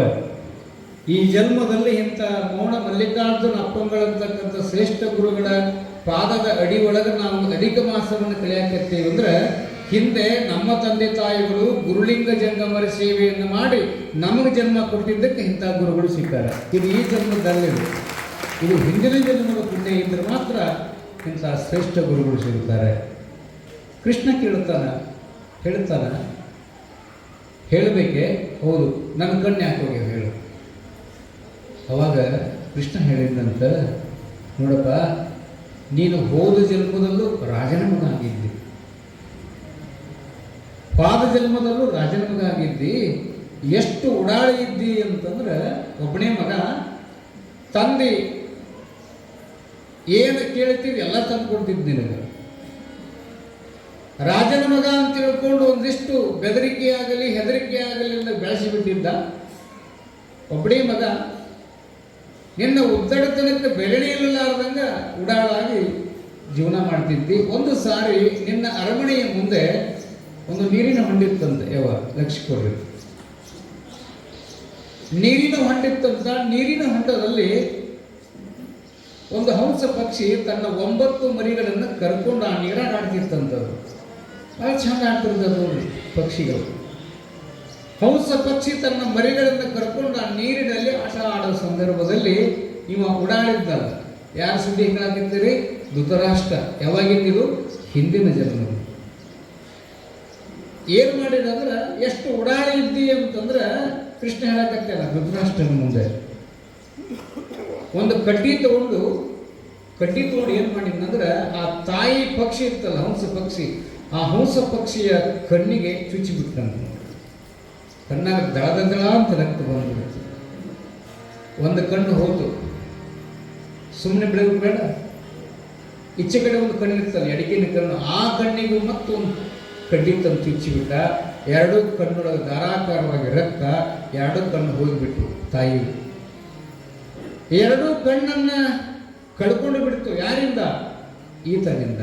ಅವಾಗ ಮರಿಗಳಿಗೆ ಹೊಟ್ಟೆ ಸಿಕ್ಕು. ಮರಿಗಳು ಏನು ಮಾಡಕತ್ತಿದ್ವು ಅಂದ್ರೆ ಹೊಟ್ಟೆ ಹಸದು ತಾಯಿಯ ಬಾಯಿಗೆ ಗುಟ್ಟಿ ಕೇಳಾಕತ್ತಿದ್ವು. ಈ ಗುಬ್ಬಿ ಕಾಲಿ ಗುಟ್ಟಿ ಕೇಳ್ತಾವಲ್ಲ ತಾಯಿ, ಗುಟ್ಟಿ ಕೇಳಾಕ ಬಾಯಿ ತೆಗಾಕತ್ತಿದ್ವು. ಇದಕ್ಕೆ ಕಣ್ಣು ಕಾಣ್ತಿದ್ದಿಲ್ಲಲ್ಲ. ಮರಿ ಬಾಯಿ ಒಂದು ಕಡೆ ಆಯ್ತು, ತಾಯಿ ಬಾಯಿ ಒಂದು ಕಡೆ ಆಯ್ತು. ಆ ಗುಟ್ಟಿ ಕೊಡುವಂಥದ್ದೆಲ್ಲವೂ ನೀರಾಗ ಬೆಳಕತ್ತಿದ್ವು. ಕಾಳು ಕಡಿ ಹಸಿವಿಯಿಂದ ಏನು ಮಾಡ್ತಾವಂದ್ರೆ 1 ದಿನ ಹೋಯ್ತು, 2 ದಿನ ಹೋಯಿತು, ಎಲ್ಲಿ ಮಟ್ಟ ಇರ್ತದೆ ಹಸಿವು. ಹಸಿವಿಯಿಂದ ಇಷ್ಟು ಮರಿಗಳು ಸತ್ತು ಬರ್ತಾವ. ಮಕ್ಕಳನ್ನು ಕಳ್ಕೊಂಡಿತ್ತು. ಮತ್ತು ತನಗೆ ಕಣ್ಣು ಕಾಣಲಿಕ್ಕೆ ಆಹಾರ ಏನು ಸಿಗ್ತದೆ ಹಂಸ ಪಕ್ಷಿಗೆ. ಅದು ಒಂದಿನ ಸಾಯುವಂಥ ಸಂದರ್ಭ ಬಂದಾಗ ಆ ಬಾಲಕನಿಗೆ ಹೇಳಿ ಸಾಯಿತಂತೆ, ನೋಡು, ನನ್ನಿಂದ ನನ್ನ ಮಕ್ಕಳನ್ನು ಅಗಲಿಸಿದೆ. ನನ್ನ ಮಕ್ಕಳು ಉಪವಾಸವಾಗಿ ಸತ್ತು, ನನ್ನ ಉಷ್ಟು ಮಕ್ಕಳು. ನನ್ನ ಕಣ್ಣನ್ನು ಕಳೆದಿ, ಈ ಕಣ್ಣನ್ನು ಕುರುಡನ್ನಾಗಿ ಮಾಡಿದ ಈ ನಿನ್ನ ಪಾಪ ಮುಂದಿನ ಜನ್ಮದಲ್ಲಿ ರಾಜೆಯಾಗಿ ಹುಟ್ಟಿ ಕರೆ ನಿನಗೆ 101 ಮಂದಿ ಮಕ್ಕಳಾಗ್ತಾವ. ಕರೆ ಆ 101 ಮಂದಿ ಮಕ್ಕಳೇನದವಲ್ಲ, ನಿನ್ನ ಮಕ್ಕಳ ಮುಖ ನೋಡ್ದಂಗಾಗಲಿ ನೀ ಕುರುಡಾಗಿ ಹುಟ್ಟು ಅಂತ ಹೇಳಿ ಪ್ರಾಣ ಬಿಡುತ್ತದಂತೆ. ಯಾವುದು? ಹಂಸ ಪಕ್ಷಿ. ಹೇಳುವ ತಾತ್ಪರ್ಯ ಏನಂದ್ರೆ ಹಿಂದಿನ ಜನ್ಮದ ನಂಟು ಈ ಜನ್ಮಕ್ಕೆ ಸಂಬಂಧಪಡ್ತೈತಂತ. ಈ ಜನ್ಮದಲ್ಲಿ ಬಂದು ಇವತ್ತಿನ ಪುರಾಣದಲ್ಲಿ ದಾಸೋಹ ಮಾಡಿಸಿದ್ರಲ್ಲ, ಯಾರು? ಕೇಶವ ಪತ್ತಾರ. ನಾನು ಕಂಡ ಸತ್ಯ ಹೇಳ್ತೇನೆ ನಿಮಗೆ. ಮೊದಲ ಅಜ್ಜವರು ಅವ್ರ ಮನೆಗೆ ಬಂದಾಗ ಒಂದು ತೆಂಗಿನ ಗರಿ ಇರ್ತವೆ, ಗರಿ ತೆಂಗಿನ ಗರಿ ಚಪ್ರ ಹಾಕ್ಕೊಂಡು ಒಂದು ರೊಟ್ಟಿ ಮಿಷಿನ್ ಪ್ರಾರಂಭ ಮಾಡಿದ್ರು ಅವರು. ಯಾರು? ಕೇಶವ ಪತ್ತಾರ. ತಂದೆ ತಾಯಿ ಕುಟುಂಬ ಸಮೇತರಾಗಿ ಬದುಕನ್ನು ಕಟ್ಟಿಕೊಂಡಿದ್ರು. ಅಜ್ಜವರು ಅವ್ರ ಮನೆಗೆ ಬಂದರು. ಮಾಣಪ್ಪ ಬಡಿಗೇರವರ ಮನೆಗೆ ಬಂದರು. ಅವರ ಮಗಳು ಅಲ್ಲೇ ಶಿರುಡೆಗದಾರವರು. ಅಜ್ಜವರು ಬಂದು ಆ ಒಂದು ರೊಟ್ಟಿ ಮಿಷನ್ ಸಣ್ಣ ತರಗತಿಯಲ್ಲಿ ಪ್ರಾರಂಭ ಮಾಡಿದರು. ಇವತ್ತು ಅಜ್ಜವರು ಬಂದು ಆಶೀರ್ವಾದ ಮಾಡಿ ಹೋಗಿದ್ದಕ್ಕೆ ಈ ಸದ್ಯ ಎಷ್ಟು ರೊಟ್ಟಿ ಮಿಷನ್ ಅವರು ಮಾಡಿಕೊಂಡಾರ. ಮಕ್ಕಳು ಶಾಣ್ಯಾರದ 3 ಮಂದಿ ಗಂಡ ಮಕ್ಕಳದಾರ. 3 ರೊಟ್ಟಿ ಮಿಷನ್ ಮಾಡ್ಯಾರ. 2 ಕುಷ್ಬಿಯನ್ನು ತಯಾರು ಮಾಡುವಂಥ ಆಯಿಲ್ ಇಂಜಿನ್ ಮಾಡಿಕೊಂಡಾರ. ಹಲವಾರು ಬದುಕಿನೊಂದಿಗೆ ಯಂತ್ರವನ್ನು ಕಟ್ಟಿಕೊಂಡು ಮಕ್ಕಳ ಕಟ್ಟಿಕೊಂಡು ಅವರು ಇಂದ ಅಧಿಕ ಮಾಸದಲ್ಲಿ ಬಂದು ನಮ್ಮದು ಒಂದಿನ ನಮ್ಮ ಮಕ್ಕಳು ದುಡಿಯಾಕತ್ಯಾರ, ನಮ್ಮ ಮಕ್ಕಳಿಗೆ ಆಶೀರ್ವಾದ ಆಗಲ್ಲ ಅಂತ ತಿಳ್ಕೊಂಡು ತಾಯಿ ಗಂಗಮ್ಮ ಇಂದಿನ ದಾಸೋಹ ಸೇವೆಯನ್ನು ಮಾಡ್ರಪ್ಪ ಅಂತ ಕರ್ಕೊಂಡು ಬಂದು ಇಲ್ಲಿ ಶಿವ ಮಾಡಕತ್ಯಾಳ. ಕಾರಣ ಏನು ಅಂದ್ರೆ ಈ ಜನ್ಮದಲ್ಲಿ ಅವರು ಸೇವೆ ಮಾಡಿದ್ರಲ್ಲ, ದಾಸೋಹ ಮಾಡಿದ್ರಲ್ಲ, ನಮ್ಮೆಲ್ಲರಿಗೂ ಅನ್ನಪ್ರಸಾದ ಮಾಡಿದ್ರಲ್ಲ, ಮುಂದಿನ ಜನ್ಮದಲ್ಲೂ ಇದೇ ಕಾದಿರ್ತೈತೆ ಅಂತ. ಅದಕ್ಕೆ ಏನಂತಾರೆ ಮಹಾನ್ ಸ್ವಾಮಿಗಳು? ಇಹದಲ್ಲಿ ಒಳಿತನ್ನು ಮಾಡಿದ ಮನುಷ್ಯನಿಗೆ ಪರದಲ್ಲಿಯೂ ಅದೇ ಕಾಲಿರುತ್ತದೆ. ನೋಡಿ, ಇಹ ಅಂದ್ರೆ ಯಾವುದು? ಈ ಸದ್ಯ ಅದೇವಲ್ಲ, ಈಗ ಅದೇವಲ್ಲ, ಅಜ್ಜವ್ರ ಹತ್ರ ಇದೇವಲ್ಲ. ಇಲ್ಲಿ ಒಳ್ಳೆಯದನ್ನು ಮಾಡಿ ಹಸಿದವನಿಗೆ ಉಣಿಸಿ ಹೋದ್ವಿ ಅಂತಂದ್ರೆ ಮುಂದಿನ ಜನ್ಮದಲ್ಲೂ ಇದೇ ಕಾಯ್ತೈತಿ. ಮುಂದಿನದಲ್ಲಿ ನಾವು ಏನು ಬಿಡ್ಕೋಬೇಕಂದ್ರೆ ಏನಂತಾರೆ ಮಹಾನ್ ಸ್ವಾಮಿಗಳು? ಇಹದಲ್ಲಿ ಒಳಿತನ್ನು ಮಾಡಿದ ಮನುಷ್ಯನಿಗೆ ಪರದಲ್ಲಿಯೂ, ಪರ ಅಂದ್ರೆ ಏನು? ಅಲ್ಲಿ ಮೇಲೆ ಹೋದ ಮೇಲೆ ಅದೇ ಕಾದಿರುತ್ತದೆ. ಹೋಗಿ ಬರುವ ಪರಿಭ್ರಮಣೆಯನ್ನು ತಪ್ಪಿಸೆಂದು ಆ ಶಿವನಲ್ಲಿ ಬೇಡಿಕೋ, ಅವನ ಕರುಣೆ ನಿನ್ನ ಕಾಯಿಲೆ ಅಂತ ಹೇಳ್ತಾರಂತ ಭಕ್ತರಿಗೆ. ಹಂಗೆ ನಾವೇನು ಬೇಡ್ಕೋಬೇಕಂದ್ರೆ, ಯಪ್ಪ ವರ್ಷ ಅಧಿಕ ಮಾಸದಲ್ಲಿ ದಾಸೋಹ ಮಾಡುವಂಥ ಶಕ್ತಿಯನ್ನ ನಮ್ಮ ಮಕ್ಕಳಿಗೂ ನಮಗೂ ಕೊಡು. ಇನ್ನೊಂದು ಏನು ಕೇಳ್ಕೋಬೇಕಂದ್ರೆ, ಯಪ್ಪ ಮುಂದಿನ ಜನ್ಮ ಅಂತ ನಮಗೊಂದಿದ್ರೆ ನಮಗೆ ನೀವ ಗುರುವಾಗಿ ಬರ್ಬೇಕಂತ ತಿಳ್ಕೊಂಡು ನಾವು ಏನು ಬೇಡ್ಕೋಬೇಕಂದ್ರೆ, ಮೌನ ಮಲ್ಲಿಕಾರ್ಜುನ ಅಪ್ಪಂಗಳವರ ಪಾದದಲ್ಲಿ ಮಡಿಯಿಂದಲೇ ಬೇಡಿಕೊಳ್ಬೇಕಾಗ್ತದೆ ಪುಣ್ಯಾತ್ಮರೇ. ಆ ದಿಶೆ ಒಳಗೆ ಈ ಜನ್ಮದಲ್ಲಿ ನಮ್ಗೆ ಗುರುಗಳು ಸಿಕ್ಕಾರ. ಮಹಂತ ಸ್ವಾಮಿಗಳು ಎಲ್ಲಿಗೂ ಬರ್ತಾರಂದ್ರೆ ಮೈಸೂರಿಗೂ ಬರ್ತಾರೆ. ಮೈಸೂರು ಅಂದಾಕ್ಷಣ ನಮಗೆ ನೆನಪಿಗೆ ಬರೋದು ಏನಂದ್ರೆ ದಸರಾ. ಕೃಷ್ಣರಾಜ ಒಡೆಯರು ತಲೆತಲಾಂತರವಾಗಿ ಆ ಚಾಮುಂಡಿಯ ದೇವಿಯನ್ನು ಆರಾಧಕರಾಗಿರ್ತಕ್ಕಂಥವರು. ಇವತ್ತಿಗೂ ಸಹಿತ ಪ್ರಸ್ತುತ ದಸರಾ ಬಂತು ಅಂದ್ರೆ ಮೈಸೂರು ಮಹಾರಾಜರ ವಂಶಿಕರೇ ಆ ತಾಯಿಯನ್ನು ಬಂಗಾರದ ಪಲ್ಲಕ್ಕಿ ಮೇಲಿಟ್ಟು ಆರಾಧನೆ ಮಾಡಿಕೊಂಡು ಬರುವಂಥ ಹಿನ್ನೆಲೆ ಇಂದಿಗೂ ಸಹಿತ ಆ ರಾಜಮನೆತನಕ್ಕೆ ಜೀವಂತವಾಗಿ ಬಂದಿರುವಂಥ ಭಕ್ತಿಯ ಸೇವೆ. ಅಲ್ಲಿಗೆ ಮಹಂತ ದೇಶಿಕರು ಇಲ್ಲಿಗೆ ಬರ್ತಾರ, ಮೈಸೂರಿಗೆ ಬರ್ತಾರ. ಮೈಸೂರು ಚಾಮುಂಡಿಯ ಬೆಟ್ಟದಲ್ಲಿ ಕುಳಿತುಕೊಂಡಿದ್ದರಂತೆ. ಹೋಗಿ ಅಲ್ಲೊಂದಿಷ್ಟು ಋಷಿ ಪುಂಗವರು ಸಾಧುಗಳು ಇವರು ನೋಡ್ತಾರೆ. ಇವರ ಮುಖವನ್ನು ನೋಡಿ, ಇವರ ಚೈತನ್ಯವನ್ನು ನೋಡಿ ಏನಂತಾರಂತಂದ್ರೆ, ಯಪ್ಪ ನಿಮ್ಮನ್ನ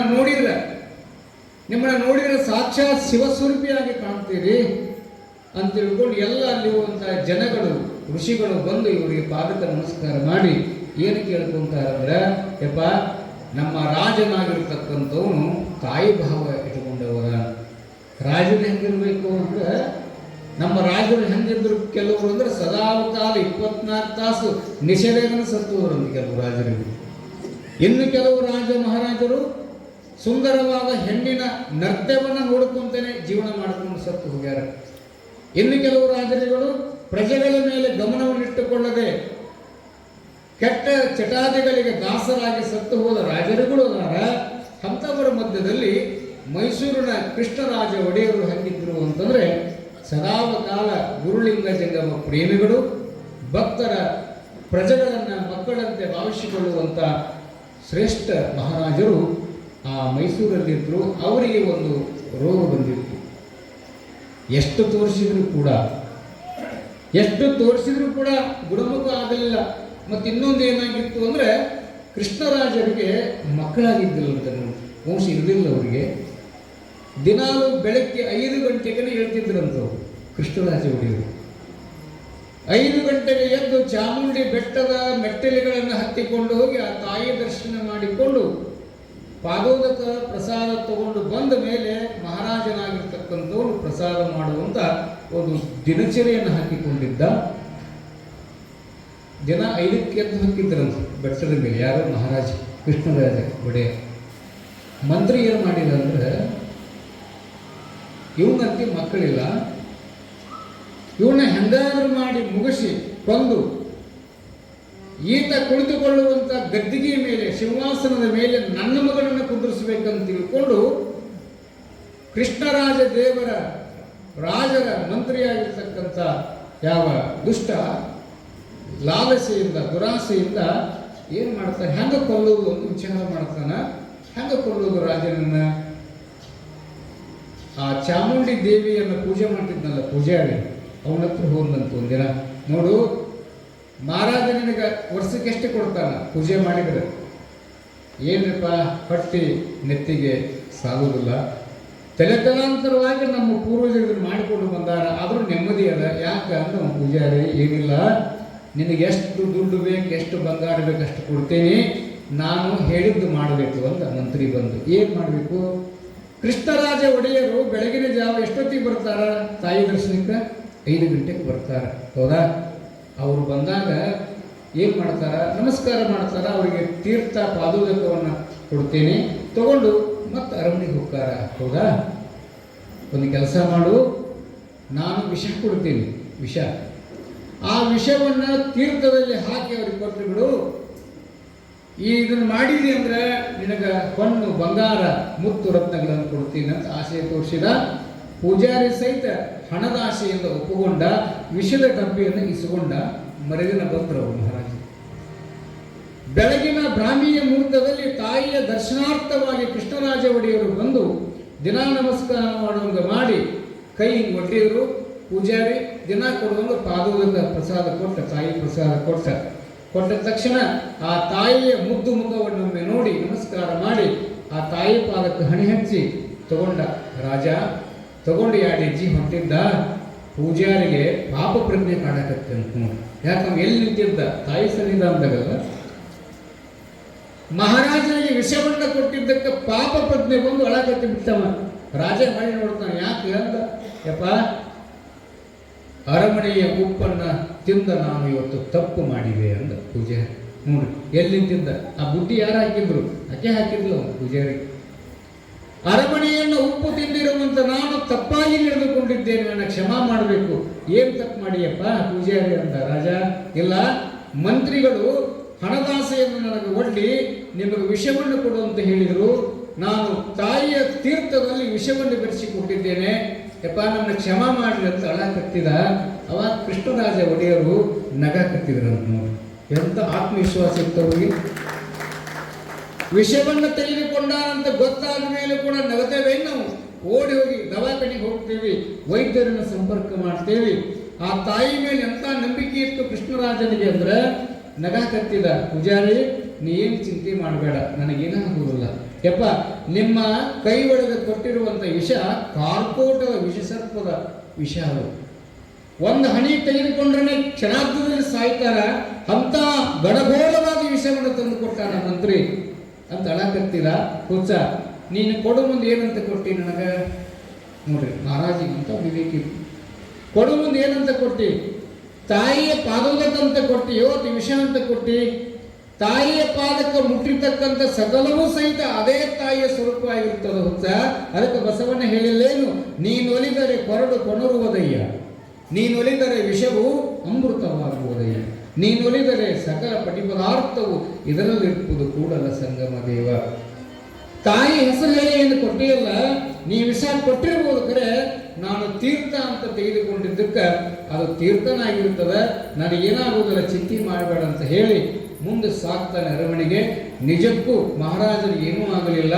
ಅಂದು ರಾತ್ರಿ ಚಾಮುಂಡಿ ಅವನ ಕನಸಿನಲ್ಲಿ ಬಂದು ಹೇಳಿದಂತೆ, ಮಹಾರಾಜ, ನಿನ್ನ ವಂಶ ಮುಂದುವರಿಬೇಕಾದ್ರೆ, ನಿನ್ನ ಮಹಾರಾಜ ಮತ್ತೆ ಹುಟ್ಟಿ ಬರಬೇಕಾದ್ರೆ, ನಿನ್ನ ವಂಶದಲ್ಲಿ ಮಗ ಜನಿಸಬೇಕಾದ್ರೆ ನೀ ಇನ್ನೊಂದು ಮದುವೆಯಾಗ. ಲಲಿತಾ ಅಂತಕ್ಕಂಥ ಮಹಾರಾಣಿಯನ್ನು ಮದುವೆ ಹಾಕ್ತಾನೆ. ತಾಯಿ ಹೇಳಿದ್ದಂತಿದನ್ನ ನೋಡ್ರಿ, ಯಾಕೆ ಆರಾಧನೆ ಮಾಡ್ತಿದ್ನಲ್ಲ ರಾಜ. ಈ ಪರಂಪರೆ ಮುಂದುವರಿಬೇಕಪ್ಪ, ನಿನ್ನಿಂದಲೇ ಈ ಉತ್ಸವ ದಸರಾ ದರ್ಬಾರ್ ನಡಿಬೇಕಾದ್ರೆ ನೀ ಇನ್ನೊಂದು ಮದುವೆ ಆಗು. ಅವಳ ಹೊಟ್ಟೆಯಲ್ಲಿ ಒಂದು ಗಂಡು ಮಗ ಹುಟ್ಟಿ ಬರ್ತಾನೆ, ಆತ ಈ ಸಂಸ್ಥಾನವನ್ನು ಮುಂದೆ ನಡೆಸಿಕೊಂಡು ಹೋಗ್ತಾನೆ ಅಂತ ಆಶೀರ್ವಾದ ಮಾಡಿದ್ರೆ, ತಾಯಿ ಹೇಳನ್ನು ತಿಳ್ಕೊಂಡು ತಾಯಿಯ ಅಪ್ಪಣೆಯನ್ನು ಮಸ್ತಕದ ಮೇಲೆ ಹೊತ್ತ ಕೃಷ್ಣರಾಜ ಒಡೆಯ ಲಲಿತಾ ಅನ್ನುವಂಥ ಒಬ್ಬ ಹೆಣ್ಣು ಮಗಳನ್ನು, ರಾಣಿಯನ್ನು ಮದುವೆ ಆಗ್ತಾನೆ. ಕೆಲವು ದಿನಗಳಾದ ಮೇಲೆ ಅವಳ ಗರ್ಭದಲ್ಲಿ ಹುಟ್ಟಿ ಬಂದವರೇ ಜಯಚಾಮರಾಜೇಂದ್ರ ಒಡೆಯರು.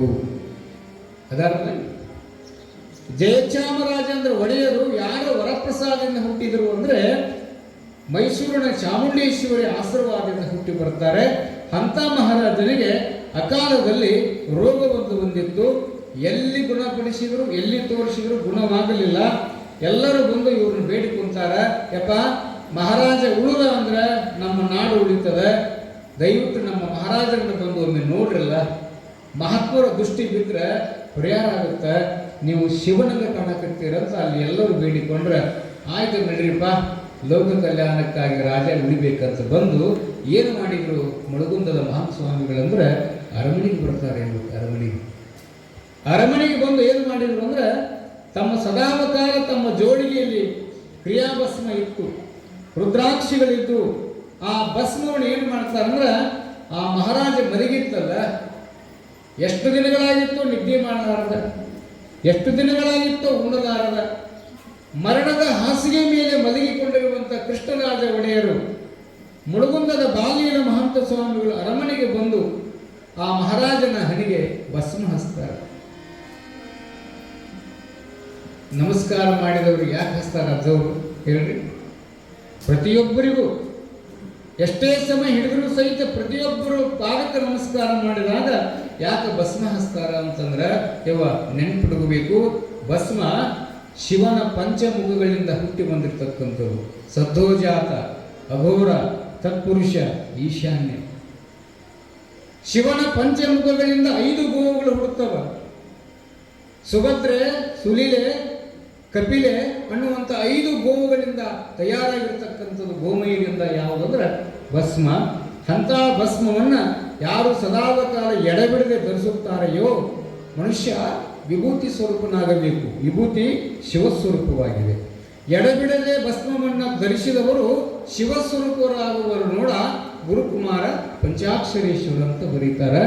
ಆದ್ದರಿಂದ ಭಸ್ಮವನ್ನು ದಿನಕ್ಕೆ 3 ಸಾರಿ ಹಚ್ಕೋಬೇಕಂತ ಹೇಳ್ತಾರೆ. ಬೆಳಗ್ಗೆ ಮುಖ ತೊಳ್ಕೊಂಡು ತಕ್ಷಣ 1, ಮಧ್ಯಾಹ್ನ ಮುಖ ತೊಳ್ಕೊಂಡು ಊಟ ಮಾಡಬೇಕು 2, ಸಾಯಂಕಾಲ ದೀಪ ಹಚ್ಚೋ ಮುಂದೆ ಭಸ್ಮ ಹಚ್ಕೋಬೇಕು. ಬೆಳಗ್ಗೆ ಹಚ್ಚಿಕೊಳ್ಳೋದ್ರಿಂದ ಪ್ರಾರಬ್ಧ ಕರ್ಮ ಹೋಗುತ್ತಂತ, ಮಧ್ಯಾಹ್ನ ಹಚ್ಚಿಕೊಳ್ಳೋದ್ರಿಂದ ಸಂಚಿತ ಕರ್ಮ ಹೋಗುತ್ತಂತ, ಸಾಯಂಕಾಲ ಹಚ್ಚಿಕೊಳ್ಳೋದ್ರಿಂದ ಆಗಾಮಿ ಕರ್ಮ, ಸಂಚಿತ, ಪ್ರಾರಬ್ಧ, ಆಗಾಮಿ ಎನ್ನುವಂಥ 3 ಕರ್ಮಗಳು ನಮ್ಮನ್ನು ಬಿಟ್ಟು ಹೋಗ್ಬೇಕಾದ್ರೆ ಭಸ್ಮವನ್ನು ಹಚ್ಕೋಬೇಕು. ಎಂಥ ಭಸ್ಮವನ್ನು ಅಂದರೆ ಅಂಗಡಿಯಾಗ ಸಿಗ್ತಾವಲ್ಲ ಅಂಥದ್ದಲ್ಲ. ನಿನ್ನೆ ಅಜ್ಜವರು ಕ್ರಿಯಾಪಾದೋದಕ ಮಾಡಿದರು ನಿನ್ನೆ. ಅದು ನಮ್ಮ ಸೌಭಾಗ್ಯನ. ಯಾಕಂದ್ರೆ ದಿನ ತೋಟಕ್ಕೆ ಹೋಗಿ ಮಾಡ್ಕೊಂಡು ಬರ್ತಿದ್ರು ಗುರುಗಳದು. ನಿನ್ನೆ ಬೇಗ ಹುಬ್ಬಳ್ಳಿಗೆ ಹೋಗುವ ವ್ಯವಸ್ಥೆ ಇದ್ದಿದ್ದರಿಂದ ನಮಗೂ ಸಹಿತ ಬಹಿರಂಗವಾಗಿರ್ತಕ್ಕಂಥ ದಶಪಾದೋದಕವನ್ನು ನೋಡುವಂಥ ಭಾಗ್ಯ ನಮಗೆ ನಿಮ್ಮೆಲ್ಲ ಸಿಕ್ತು. ಅದರ ಜೊತೆಗೆ ಗುರುಗಳ ಕ್ರಿಯಾಪಾದವೂ ಕೂಡ ಸಿಕ್ತು. ಕ್ರಿಯಾಭಸ್ಮ ಅಂತ ಇರುತ್ತದೆ, ಅದನ್ನು ಸಾಮಾನ್ಯರಿಗೆ ಸಿಗುವುದು ಕ್ರಿಯಾಭಸ್ಮ. ಕ್ರಿಯಾಭಸ್ಮವನ್ನು ತಯಾರು ಮಾಡುವಂಥ ವಿಧಾನ ಹೆಂಗೆ ಅಂತಂದರೆ ಅದನ್ನು ಶಿವಗ ಮಂದಿರದಲ್ಲಿ ಮಾಡಿದ್ದು ನೋಡಿದ್ದೆ. ಆಕಳು, ಜವಾರಿ ಹಾಕಿರ್ತದಲ್ಲ, ಜವಾರಿ ಆಕಳ ಸಗಣಿ ಕೆಳಗೆ ಬೀಳಲಾರ್ದಂಗೆ ಹಿಡಿತಾರೆ ಅಂತ ನೋಡೋದು. ಕೆಳಗೆ ಬೀಳಲಾರ್ದಂಗ ಅಂತರದಲ್ಲಿ ಹಿಡಿದು ನೆರಳಿನಲ್ಲಿ ಒಣಗಿಸಿ ಗೋಮಯ ಗೋಮೂತ್ರದಿಂದ ಅದನ್ನು ತಯಾರು ಮಾಡಿ ಅದಕ್ಕೆ ಯಾವ ಭಸ್ಮ ಅಂತ ಕರೀತಾರೆ ಅಂದ್ರೆ ಕ್ರಿಯಾಭಸ್ಮ ಅಂತ ಕರೀತಾರೆ. ಅಂಥ ಕ್ರಿಯಾಭಸ್ಮ ನಮಗೆಲ್ಲರಿಗೂ ಸಿಗುವುದಿಲ್ಲ, ಅದು ಅಜ್ಜವ್ರ ಕಡೆ ಅದ. ಈ ಜನಸಾಮಾನ್ಯರಿಗೆ ಮತ್ತು ಕ್ರಿಯಾಭಸ್ಮ ಸಿಗುವುದಲ್ಲಿ ಅಜ್ಜವರು ಅಂತಂದ್ರೆ ನಮ್ಗೆ ಅಂಗಡಿಯಾಗಿನ ಭಸ್ಮನ ಹಚ್ಕೋಬೇಕು ಅಂತ ಪ್ರಸಂಗ ಬಂದಾಗ ಏನು ಮಾಡಬೇಕಂದ್ರೆ ಅಂಗಡಿಯಾಗಿನ ಭಸ್ಮ ತರುವಂಥ ಸಮಯದಲ್ಲಿ ತಗೊಂಡು ಬಂದು ಏನು ಮಾಡ್ತಿದ್ರು ಹಿಂದಂದ್ರೆ ಇಂಥ ಮಠಕ್ಕೆ ಬಂದು ಗುರುಗಳ ಪಾದೋದಕವನ್ನು ಸಿಂಪಡಿಸಿ ಹಣಿಗಚ್ಕೊಂತಿದ್ರು. ಹೌದಾ?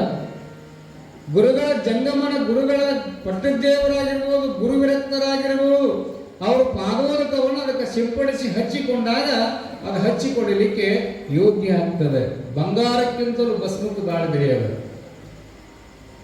ಪಾರ್ವತಿ ಒಂದ್ಸಾರಿ ಶಿವನ ಜೊತೆ ಜಗಳ ಮಾಡಿದ್ಲು ಅಂತ ನೋಡ್ರಿ. ಅಜ್ಜವ್ರು ಅವಳು ಮಾಡಿಲ್ಲ ಅಂದ್ರೆ ಅಂದ್ರೇನು, ಇದು ಹುಡುಗ ಇದು ಅಲ್ಲಿಂದ ಪ್ರಾರಂಭ ಆಗಿದ್ದಾರೆ. ಇದು ಜಗಳ ಏನಂತ ಮಾಡಿದ್ಲು ಅಂದ್ರೆ ಲಕ್ಷ್ಮೀ ಸರಸ್ವತಿಯವರು ಮೈ ತುಂಬ ಬಂಗಾರ ಹಾಕ್ಕೊಂಡಿದ್ದು ನೋಡಿಲ್ಲ. ಯಾರು? ಪಾರ್ವತಿ. ವಿಷ್ಣುವಿನ ಹೆಂಡತಿ, ಬ್ರಹ್ಮನ ಹೆಂಡತಿ ಮೈ ತುಂಬ ಬಂಗಾರ ಹಾಕ್ಕೊಂಡಾರ, ನಾನು ಈ ಬೂದಿ ಬಡಕನ್ನು ಮಾಡಿಕೊಂಡು ಏನೇನು ಸುಖ ಕಾಣಲಿಲ್ಲ ಅನ್ನೋದಿಲ್ಲ ಕೆಲವರು ತಿಳ್ಕೊಂಡು. ಯಾಕಂದ್ರೆ ಮೊದಲ ಸುಡುಗಾಡ ರುದ್ರಭೂಮಿ ವಾಸಿಯಾದ ಶಿವ ಮೈ ಮೇಲೆ ಸರಿಯಾದ ಬಟ್ಟೆ ಸಹಿತ ಇಲ್ಲ ಅವಂಗ. ಹುಲಿ ಚರ್ಮ, ಡಮರುಗ, ತ್ರಿಶೂಲವನ್ನು ಬಿಟ್ಟು ಅದು ಕೊಳ್ಳಾಗ ಬಂಗಾರ ಸರ ಎಲ್ಲರೂ ಹಾಕ್ಕೊಂಡ್ರಿ. ಇವೇನು ಹಾಕ್ಕೊಂಡಿದ್ನೇವ? ಏನು ಹಾಕ್ಕೊಂಡ್ರಿ? ಹಾವು ಸುದ್ಕೊಂಡ. ನೆನಪಿರಲಿ, ಪಾರ್ವತಿ ಬ್ರಹ್ಮ ವಿಷ್ಣುರನ್ನು ಹೋಲಿಕೆ ಮಾಡಿ ಗಂಡನನ್ನು ಕೀಳಾಗಿ ನೋಡುತ್ತಾಳ. ಯಾಕೆ?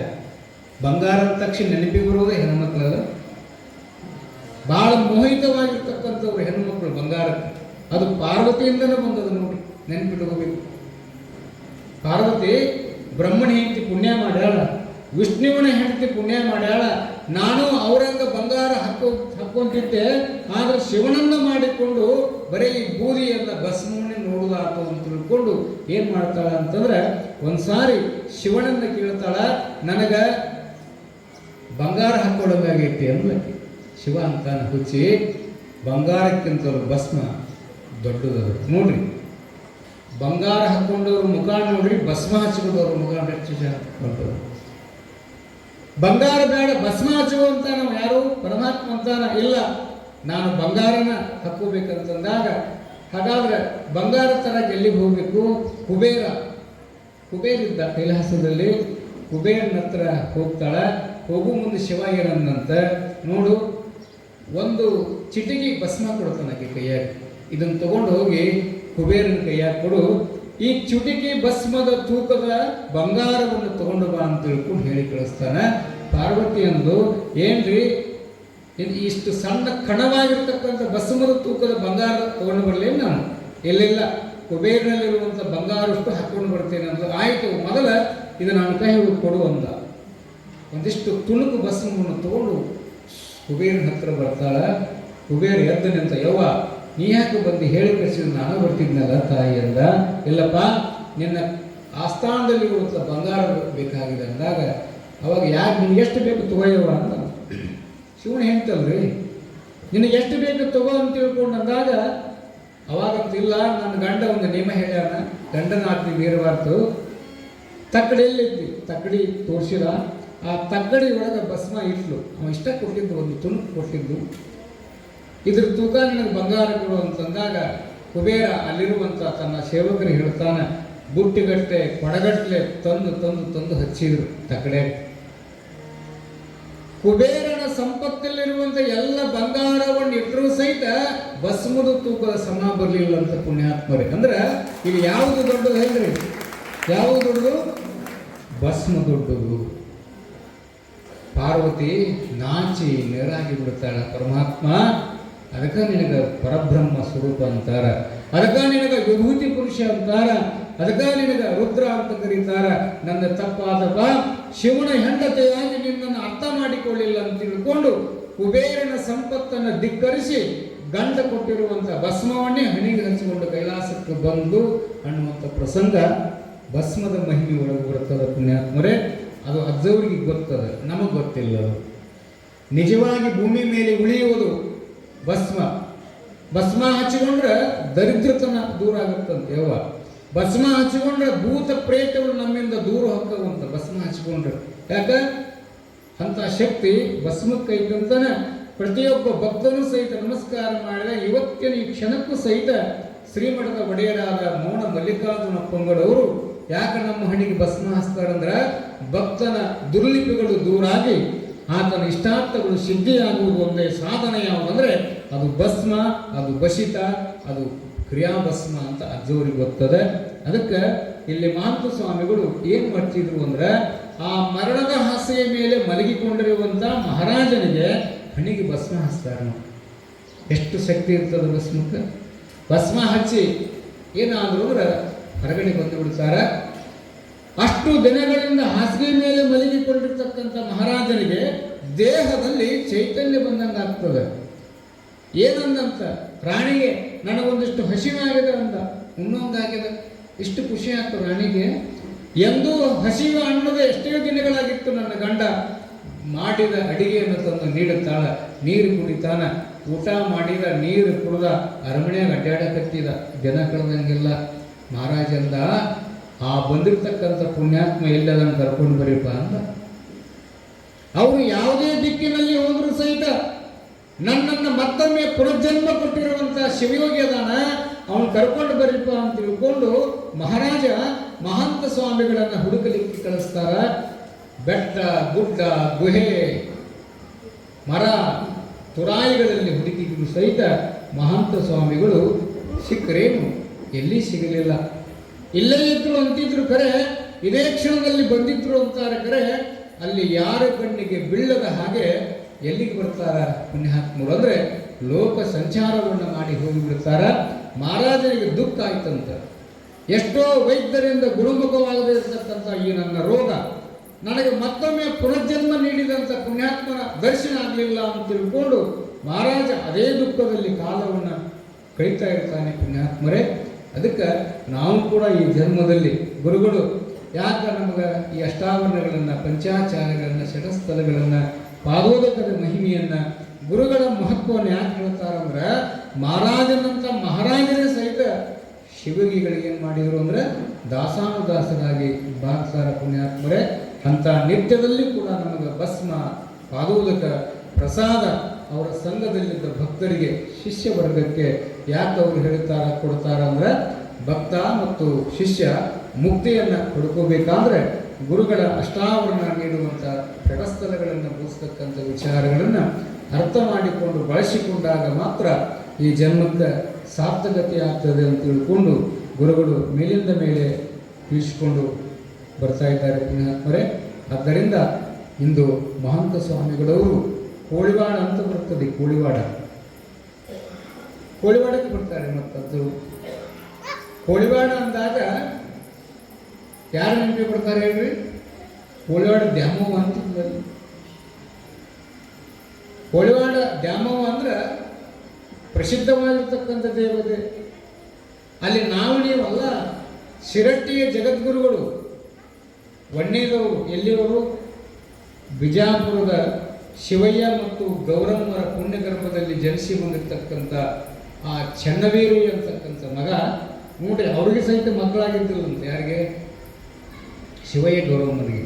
ಅವ್ರು ಎಲ್ಲಿಗೆ ಬಂದ್ರಂದ್ರೆ ಬಿಜಾಪುರದಲ್ಲಿರ್ತಕ್ಕಂಥ ಖಾಜಾ ಅಮರುದ್ದೀನ್ ಅನ್ನುವಂಥ ಒಬ್ಬ ಸೂಫಿ ಸಂತ ಮಸೀದಿ ಒಳಗಿದ್ದ. ನಮ್ಮ ದೇಶ ಹೆಂಗೈತಿ ಅಂದ್ರೆ ನಮ್ಮ ಅಜ್ಜವರು ಒಂದು ಕಾಲಕ್ಕೆ ಮಮದಾಪುರದ ಮಸೂತಿ ಒಳಗೆ ದೇವಿ ಪುರಾಣವನ್ನು ಹಚ್ಚಿರ್ತಕ್ಕಂಥ ಶ್ರೇಷ್ಠ ಭಾವೈಕ್ಯತೆಯ ಗುರುಗಳು ಇದ್ದರು. ಹಚ್ಚಿದ್ರಿಲ್ಲ ಅವರು? ನೋಡಿರಲಿಲ್ಲ? ಎಲ್ಲಾರು ಹಚ್ಚಾರ?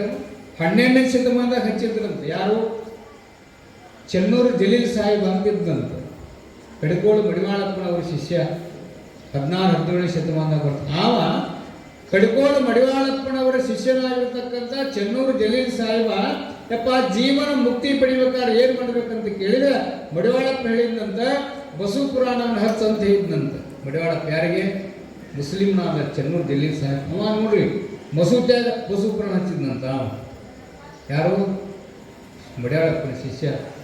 ಮಸೀದಿ ಒಳಗೆ ಬಸು ಪುರಾಣ ಹಚ್ಚಿದ್ದು 17ನೇ ಶತಮಾನದ ಶರಣಬಸಪ್ಪನವರ ಕಾಲಾವಧಿಯಲ್ಲಿ ನಡೆದರೆ, ಇದೇ ಮಮದಾಪುರ ಗ್ರಾಮದಲ್ಲಿ ಕೆಲವು ವರ್ಷಗಳ ಹಿಂದೆ ದೇವಿ ಪುರಾಣವನ್ನ ಭಾವೈಕ್ಯತೆಯ ಸಂಗಮನಾಗಿರ್ತಕ್ಕಂಥ ಮುಳುಗುಂದದ ಬಾಲಿನ ಮಹಂತ ಸ್ವಾಮಿ ಪುರಾಣ ಹಚ್ಚಾರಲ್ಲ ಮದ್ದವರು, ಹಂಗ ಮಸೂದಿ ಒಳಗೆ ದೇವಿ ಪುರಾಣವನ್ನು ಹಚ್ಚಿರುವಂಥ ಕೀರ್ತಿ ಶ್ರೀಮಠದ ಗುರುಗಳಿಗೆ ಸಲ್ಲುತ್ತದೆ.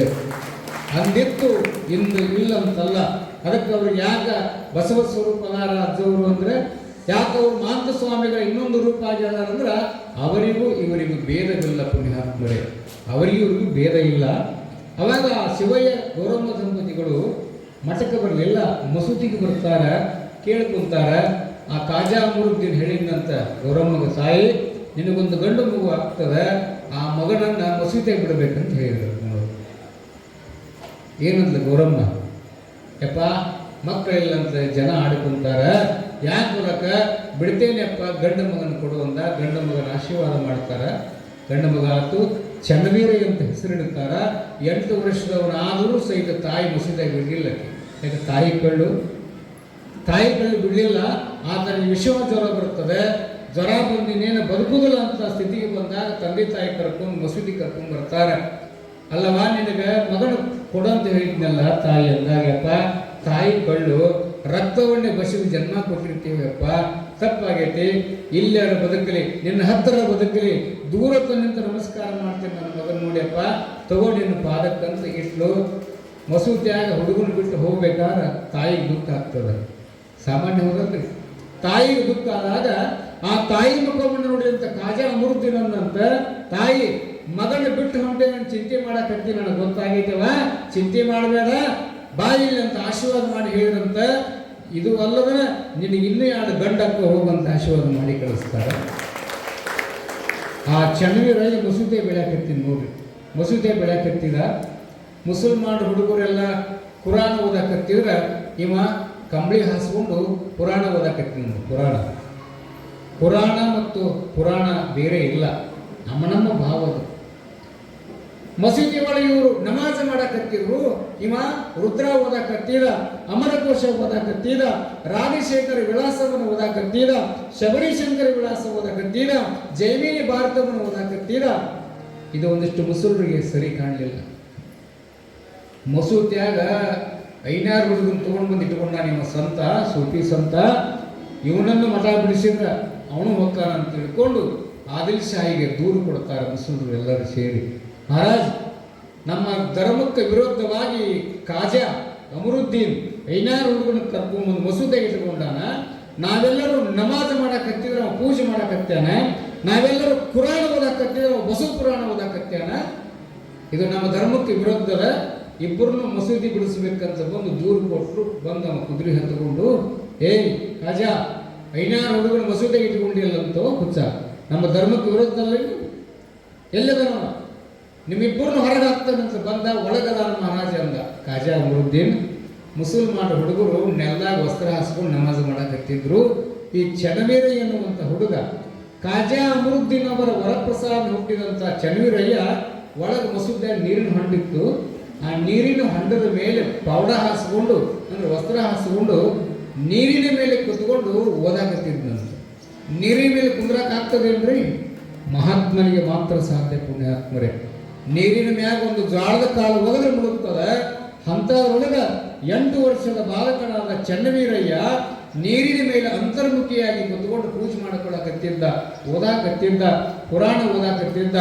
ಇದನ್ನು ನೋಡಿ ಬಂದ ಆದಿಲ್ ಶಾಹಿ ಹೊಳ್ಳಿ ಬಂದು ಕಾಜಾ ಅಮರುದ್ದೀನಿಗೆ ನಮಸ್ಕಾರ ಮಾಡ್ತಾನ. ಮಹಾರಾಜ್, ಸಂತ, ನೀನು ಇಟ್ಟುಕೊಂಡು ಶಿಕ್ಷಣ ಕೊಡುವಂಥ ಮಗ ಸಾಮಾನ್ಯ ಅಲ್ಲಪ್ಪ. ಆತ ಅಲ್ಲಾ ಮತ್ತು ಅಲ್ಲಮರ ಇನ್ನೊಂದು ಸ್ವರೂಪವೇ ಚನ್ನವೀರಯ್ಯಾಗಿ ಮಸೂದೆ ಆಗತಾನಪ್ಪ. ನಾ ಯಾರ್ದೋ ಮಾತು ಕೇಳಿ ತಪ್ಪು ಮಾಡಿದೆ, ಕ್ಷಮಾ ಮಾಡು ಅಂತ ತಿಳ್ಕೊಂಡು ಮಹಾರಾಜ ಕ್ಷಮಾ ಕೇಳಿ ಅರಮನೆಗೆ ಹೋಗ್ತಾನೆ. ಇಲ್ಲಿ ಚನ್ನವೀರನನ್ನು ಕರೆದ್ರು ಅಮರುದ್ದೀನ್. ಸಂತ ಚನ್ನವೀರಯ್ಯ, ಭಾರಪ, ಇಲ್ಲಿ ನಮ್ಮ ಸಮಾಜ ಇನ್ನೂ ವರ್ಗ ವರ್ಣ ಜಾತಿ ಭೇದ ಅಂತ ಬಿಟ್ಟಿಲ್ಲ. ನನ್ನ ಮಾತು ಕೇಳು, ನಾವೊಂದು ಸ್ಥಳ ಹೇಳ್ತೀನಿ, ಹೊಕ್ಕೇನು? ಹ್ಞೂ ಯಪ್ಪ. ಎಲ್ಲಿಗೆ ಹೋಗಲಿ? ಗದಗ ಹತ್ರ ಶಿರಟ್ಟಿ ಅಂತದ. ಶಿರಟ್ಟಿ ಅಂತ ಭಾವಗತಿ ಊರದಪ್ಪ. ಅಲ್ಲಿ ಮುಸಲ್ಮಾನರಿಗೆ ಏನಾಗು? ಫಕೀರಾಗು, ಹಿಂದೂಗಳಿಗೆ ಈಶ್ವರನಾಗು. ಶಿರಟ್ಟಿಯ ಫಕೀರೇಶ್ವರರಾಗಿ ಬಂದ ಮಠದ ಭಕ್ತರಿಗೆ ದುಃಖವನ್ನು ಕಳೆಯುವಂಥ ಶಿವನಾಗಿ, ಅಲ್ಲಾ ಮತ್ತು ಅಲ್ಲಮನಾಗಿ ಉಳಿ ಹೋಗುವಂಥ ಆಶೀರ್ವಾದ ಮಾಡಿದರೆ, ಒಣ್ಣೆ ಪೀಠದವರು ಶಿವಯ್ಯ ಗೌರಮ್ಮ ಅನ್ನುವಂಥ ಜಂಗಮ ದಂಪತಿಗಳ ಮಗ ಚನ್ನವೀರಯ್ಯ ಅಂತಕ್ಕಂಥವನು ಬಿಜಾಪುರದಿಂದ ಬಂದು ಶಿರಟ್ಟಿ ಮಠಕ್ಕೆ ಮೊದಲಾದವರೇ ಶಿರಟ್ಟಿಯ ಫಕೀರೇಶ್ವರರು ಅಂತಕ್ಕಂಥದ್ದನ್ನು ನಾವು ನೆನಪಿಟ್ಟುಕೊಡಬೇಕು. ಅಂಥ ಫಕೀರೇಶ್ವರರ ಪೀಠ ಪರಂಪರೆಯ 13ನೇ ಪೀಠಾಧಿಪತಿಗಳಾದ ಫಕೀರ ಸಿದ್ದರಾಮ ಮಹಾಸ್ವಾಮಿಗಳು ನಮ್ಮ ಮಠದ ಗುರುಗಳ ಬಗ್ಗೆ ಎಂಥ ತಾಯಿ ಭಕ್ತಿ, ತಾಯಿ ಪ್ರೇಮ ಅಂದ್ರೆ ನೋಡ್ರಿ, ಎಂಥ ತಾಯಿ ಪ್ರೇಮ ಅಲ್ಲಪ್ಪ. ಎಲ್ಲ ಭಕ್ತರು ರೋಗ ಕಳಿತಿದೆ, ನೀನು ಅದನ್ನು ಕಣ್ಣಿಗೆ ಬಂದಿರುವ ತೊಂದರೆಯನ್ನು ನಿವಾರಣೆ ಮಾಡಬೇಕು ಅಂತ ತಿಳ್ಕೊಂಡು ಆ ಮಠದ ಜಗದ್ಗುರುಗಳು, ಆ ಮಠದ ಪೀಠ ಪರಂಪರೆಯ ಗುರುಗಳು ನಮ್ಮ ಗುರುಗಳ ಬಗ್ಗೆ ಎಂಥ ಕಕ್ಕುರುತಿ ಇಟ್ಟುಕೊಂಡಾರ ಅಂದರೆ, ಎಂಥ ಭಕ್ತಿ ಪ್ರೇಮ ಇಟ್ಟುಕೊಂಡಾರಂದ್ರೆ, ತಾಯಿ ಮಗನ ಸಂಬಂಧ ಇಲ್ಲಿ ಬಂದ್ರಂದ್ರೆ ಅಧಿಕ ಮಾಸದಲ್ಲಿ ಅಷ್ಟೇ ಅಲ್ಲ, ಯಾವಾಗಲಾದ್ರೂ ನೆನೆಸ್ಕೊಂಡ್ರು ಅಂದ್ರೆ ತಾಯಿ ಹತ್ರ ಕರು ಹೆಂಗೆ ಓಡಿ ಹೋಗ್ತದೆ, ಕರುವಿನ ಹತ್ರ ತಾಯಿ ಹೆಂಗೆ ಹೋಗ್ತದೆ. ಹಂಗೆ ಫಕೀರ ಸಿದ್ದರಾಮ ಮಹಾಸ್ವಾಮಿಗಳ ಜಗದ್ಗುರು ಶಿರಟ್ಟಿಯವರು ಮೇಲಿಂದ ಮೇಲೆ ಶ್ರೀಮಠಕ್ಕೆ ಬಂದು ಗುರುಗಳಿಗೆ ದರ್ಶನ ಕೊಡ್ತಾರೆ ಅಂತಂದ್ರೆ ಅದು ಗುರುಗಳ ಭಾಗ್ಯ. ಅಂಥ ಗುರುಗಳನ್ನು ಪಡೆದುಕೊಂಡಿರ್ತಕ್ಕಂಥ ಭಕ್ತರದು ನಮ್ಮ ನಿಮ್ಮೆಲ್ಲರ ಪುಣ್ಯ ಅನ್ನುವಂಥ ಮಾತನ್ನು ಇಲ್ಲಿ ಮತ್ತೊಮ್ಮೆ ತಿಳಿಸಲಾಗ್ತದೆ. ಅಂಥ ಕೋಳಿವಾಡಕ್ಕೆ ಯಾರು ಹೋಗ್ತಾರ ಅಂದ್ರೆ ಹೃದಯ ಮಣ್ಣೆ ಜಗದ್ಗುರುಗಳು, ಶಿರಟ್ಟಿ ಜಗದ್ಗುರುಗಳು. ಕೋಳ್ಯಾಡ ದ್ಯಾಮವ್ವ ಅಂತ ಅದಾಳಲ್ಲಿ, ಭಾಳ ಶಕ್ತಿವಂತರ ಅದಾಳ. ಅಲ್ಲಿಗೆ ಹೋಗಿದ್ರಂತ. ಒಬ್ಬರ ನೀಡಬೇಕವ ಊರಾಗ ಶಿವಯೋಗಿ ಬಂದಾನಂತಂದ್ರೆ ಇಡೀ ಊರು ಅಡ್ಡಾಡಿ ಬಂದ್ರಂತವ್ರು. ಇಡೀ ಊರು ಅಡ್ಡಾಡಿ ಬಂದರು, ಒಬ್ಬರು ಏನೂ ನೀಡಿಲ್ಲಂತ. ಒಬ್ಬರ ನೀಡಬೇಕು ಬೇಡ. ಸಂಜೆ ಮುಂದೆ ದ್ಯಾಮವ್ವನ ಹತ್ರ ಬಂದ್ರಂತ ಗುರುಗಳು. ಜೋಳಿಗೆ ಊಟಕ್ಕೆ ಹಾಕಿ ದ್ಯಾಮವ್ವನ ಮುಂದೆ ಕುತ್ಕೊಂಡು ಅಂದ್ರಂತ, ನಿನ್ನ ಭಕ್ತರಿಗೆ ಇದನ್ನ ಕಲಿಸಿ ಅನ್ನುವ ಅಂದ್ರಂತ. ಯಾರಿಗೆ? ದ್ಯಾಮವ್ವ. ನೋಡ್ರಿ, ಶಿವಯೋಗಿ ಮತ್ತು ದೇವಿ ನೇರವಾಗಿ ಸಂಪರ್ಕ ಹೆಂಗೆ ಮಾತಾಡ್ತಾರ. ನಿಮ್ಮ ಭಕ್ತರಿಗೆ ಇದನ್ನ ಕಲಿಸಿ. ಯಾಕಪ್ಪ ಅಂದ್ರು, ಇಡೀ ಊರಾಗ ಕಂತಿ ಭಿಕ್ಷೆ ಮಾಡಕ್ಕ ಹೋದ್ರೆ ಒಬ್ಬರ ಒಂದು ರೊಟ್ಟಿ ನೀಡಬೇಕು. ನೋಡು, ಒಬ್ಬರು ನೀಡಿಲ್ಲ ಅಂದ ಬಳಿಕ ಈ ಊರಿನ ಸಿರಿ ಸಂಪತ್ತು ನಾನು ಸೀಮೆ ದಾಟಿ ಹೋಗಿಬಿಡುತ್ತೇನೆ ಅಂತ ತಿಳ್ಕೊಂಡಾಗ ದೇವಿ ಅಂತಂತ ದ್ಯಾಮವ್ವ ಗ್ರಾಮ ದೇವತೆ, ಯಪ್ಪ ನೀ ಸಿಟ್ಟಾದಿ ಅಂದ್ರೆ ಹರಮುನಿದರು ಗುರು ಕಾಯ್ತಾನ, ಗುರು ಮುನಿವರ ಜಗತ್ತು ಮುಳುಗ್ತದೆಯಪ್ಪ. ಬೇಡ, ಇವತ್ತೊಂದಿನ ಉಳ್ಕೋ, ನಾಳೆ ನಿಮಗೆ ವ್ಯವಸ್ಥೆ ಮಾಡ್ತೇನೆ ಅಂದಾಗ ಅಂದು ತಾಯಿ ಮಾತನ್ನ ಕೇಳಿ ಅಲ್ಲೇ ಮಲ್ಕೊಂತಾರೆ ಶಿರಟ್ಟಿ ಜಗದ್ಗುರುಗಳು. ರಾತ್ರಿ ಎಲ್ಲ ಭಕ್ತರು ಕನಸಿನಾಗ ಹೋಗ್ತಾಳಂತ ದ್ಯಾಮವ್ವ. ಹುಚ್ಚುಗುಡ್ರೆ ಎದ್ದೇಳ್ರಿ, ನಿಮ್ಮೂರಿಗೆ ಬಂದಿರುವಂಥ ಶಿವಯೋಗಿ ಸಾಕ್ಷಾತ್ ಶಿವಸ್ವರೂಪದಾನ. ಅವ ಮಣಿ ಬಾಗಿಲಿಗೆ ಬಂದ್ರೆ ಒಂದು ರೊಟ್ಟಿ ನೀಡಿಲ್ಲ ಅಂತ ಸಿಟ್ಟಿಗೆದ್ದಾನ. ಅವ ಸಿಟ್ಟಿಗೆದ್ದು ಹೊಂಟಿದ್ದ. ನಿಮ್ಮೂರು ಸೀಮೆ ದಾಟಿ ಹೋಮು ಅಂತಂದ್ರೆ ಈ ಗ್ರಾಮಕ್ಕೆ ಬರಗಾಲ ಬರ್ತದೆ, ಕ್ಷಾಮ ಬರ್ತದೆ ಅಂದಾಗ ತಪ್ಪಾತೇವ ಅಂತ ತಿಳ್ಕೊಂಡು ಏಕಕಾಲಕ್ಕೆ ಎಲ್ಲರ ಕನಸಿನಾಗ ಹೋಗ್ಬೇಕಾದ್ರೆ ಎಂಥ ಶಕ್ತಿ ದೇವತೆಗಳು ಕುಳ್ಯಾಡ ದ್ಯಾಮವ್ವ. ಮುಂಜಾನೆ ಸ್ನಾನ ಮಾಡಿ ಎಲ್ಲರೂ ದ್ಯಾಮವ್ವನ ಗುಡಿಗೆ ಬರ್ತಾರೆ. ಯಪ್ಪ, ನಮ್ಮ ತಪ್ಪಾಗಿದೆ, ನಾನು ಹೊಟ್ಟೆಪಾಡಿಯಾಗಿ ತಿರುಗುವಂಥ ಒಬ್ಬ ಜಂಗಮನ ಮಾಡಿದ್ವಿ ನಿನ್ನ. ನಮ್ಮವು ಬಂದು ಕನಸಿನಾಗ ಹೇಳ್ಯಾಳಂದ ಬಳಿಕ ನೀನು ಶಿವಯೋಗಿನೇ ಆಗಿ ಅಂತ ತಿಳ್ಕೊಂಡು ತಪ್ಪಾತಂದು ಬೇಡಿಕೊಂತಾರೆ. ಭಕ್ತರೆಲ್ಲರೂ ಮಣಿ ಪೂಜೆ, ಪಾದ ಪೂಜೆ, ಕಾಣಿಕೆ, ಪ್ರಸಾದ ಮಾಡಿಸಿದ್ರು. ಮತ್ತು ಸಂಜೆ ಮುಂದೆ ಮಠಕ್ಕೆ ಬಂದರು ಜಗದ್ಗುರುಗಳು. ಏನಂದ್ರಂತೆ ದ್ಯಾಮವ್ಗ, ಅಥವಾ ನಿನ್ನ ಭಕ್ತರು ಕೊಟ್ಟರು, ನೀ ಏನು ಕೊಡ್ತೀಯ ಅಂದ್ರು ದ್ಯಾಮವ್ಗ. ಯಾರು? ಜಗದ್ಗುರುಗಳು. ಏನು ಬೇಕಪ್ಪ ಅಂತ ಕೇಳ್ತಾಳ. ಜಗದ್ಗುರು ಏನು ಕೇಳ್ತಾರಂದ್ರೆ, ನಿನ್ನ ಗುಡಿಗಿರುವಂಥ ಭೂಮಿ ಸೀಮೆ ನಮ್ಮ ಮಠಕ್ಕೆ ಹಚ್ಚುವ ಅಂದರು. ಯಾರು ಬಿಡಂತಾರೆ? ತಗೋ, ನಾಳೆ ತಗೋ ಅಂತ ತಿಳ್ಕೊಂಡು ನೋಡ್ರಿ, ಎಲ್ಲ ಹೊಲ ತೆಗೆದು ನೋಡಿದ್ರೆ, ಕಾಗದ ಪತ್ರ ತೆಗೆದು ನೋಡಿದ್ರೆ, ತಹಸೀಲ್ದಾರ್ ಆಫೀಸಿಗೆ ಹೋಗಿ ತೆಗೆದು ನೋಡಿದ್ರೆ ದ್ಯಾಮವ್ವನ ಹೆಸರ ಮೇಲೆ ಬಹಳಷ್ಟು ಹೊಲ ಇದ್ದವು. ಕಾಗದ ಪತ್ರ ತಂದು ದ್ಯಾಮವ್ವನ ಗುಡಿಗೆ ಇಟ್ರ, ಹಿರಿಯರು ಬಂದು ಇಟ್ರ, ಮುಂಜಾನೆ ಗುಡಿ ಬಾಗಿಲ ತೆಗೆದು ನೋಡಿದ್ರೆ ದ್ಯಾಮವ್ವ ಏನು ಮಾಡಿದ್ಲು ಅಂದ್ರೆ, ದ್ಯಾಮವ್ವನ ಗುಡಿಗೆ ಸಂಬಂಧಪಟ್ಟಿರ್ತಕ್ಕಂಥ ಸಮಸ್ತ ಭೂಮಿಯನ್ನ ಶಿರಟ್ಟಿ ಜಗದ್ಗುರುಗಳ ಮಠಕ್ಕೆ ಬಿಟ್ಟು ಕೊಟ್ಟೇನೆಂದು ಓಂಕಾರ ಹಾಕಿ ಸಹಿ ಮಾಡಿದ್ಲಂತ ರಾತ್ರಿ. ಶಿವಯೋಗಿ ಮತ್ತು ತಾಯಿಯ ಸಂಬಂಧ ಹೆಂಗಿತ್ತಂದ್ರೆ, ಮರುದಿನ ಅಥವಾ ನಿನ್ನ ಭಕ್ತರು ಕೊಟ್ಟರು, ನೀನು ಕೊಟ್ಟು ನಾ ಈಗ ನನ್ನ ಮಠಕ್ಕೆ ಹೋಗ್ತೀನಂತ ಹೇಳಕ್ಕೆ ಬಂದ್ರಂತ. ದ್ಯಾಮವ್ವ ಏನಂದಂತ, ಗ್ರಾಮ ದೇವತೆ ಆತಪ್ಪ, ಮತ್ತು ನೀನು ನನಗೆ ಕೊಡ್ತೀಯಪ್ಪ ಶಿವಯೋಗಿ ಅಂದ್ರು ದ್ಯಾಮವ್ವ. ಏನು ಬೇಕು ತಾಯಿ? ಅವಾಗ ಶಿವಯೋಗಿ ಹೇಳಿದಂತೆ, ಯವ್ವ, ಶಿರಟ್ಟಿ ಮಠದ ಪೀಠ ಪರಂಪರೆ ಜಾತ್ರೆ ಆಗತ್ತಲ್ಲ, ಮನ್ಯಾತು ಜಾತ್ರೆ.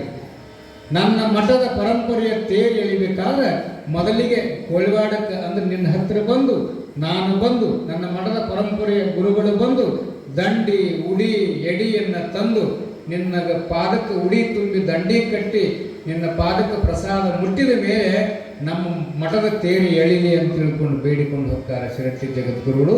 ಇವತ್ತಿಗೂ ಸಹಿತ ಶಿರಟ್ಟಿ ಜಗದ್ಗುರುಗಳ ತೇರು ಎಳಿಬೇಕಾದ್ರೆ ಹಿಂದಿನ ದಿನ ಬಂದು ಸ್ವತಃ ಮಠದ ಗುರುಗಳೇ ಬಂದು ತಾಯಿ ಉಡಿ ತುಂಬ್ತಾರ, ದಂಡಿ ಕಟ್ತಾರ, ಅವಳಿಗೆ ಉಡುಗೊರೆಯನ್ನು ಕೊಟ್ಟು ಉಡುಪಿಯನ್ನು ಕೊಟ್ಟು ತಾಯಿ ಪಾದಕ್ಕೆ ನಮಸ್ಕಾರ ಮಾಡಿ ಅವರ ತೇರು ಎಳೆಯುವಂಥ ಪರಂಪರೆ ಇಂದಿಗೂ ಜೀವಂತದ ಪುಣ್ಯಾತ್ಮರೇ.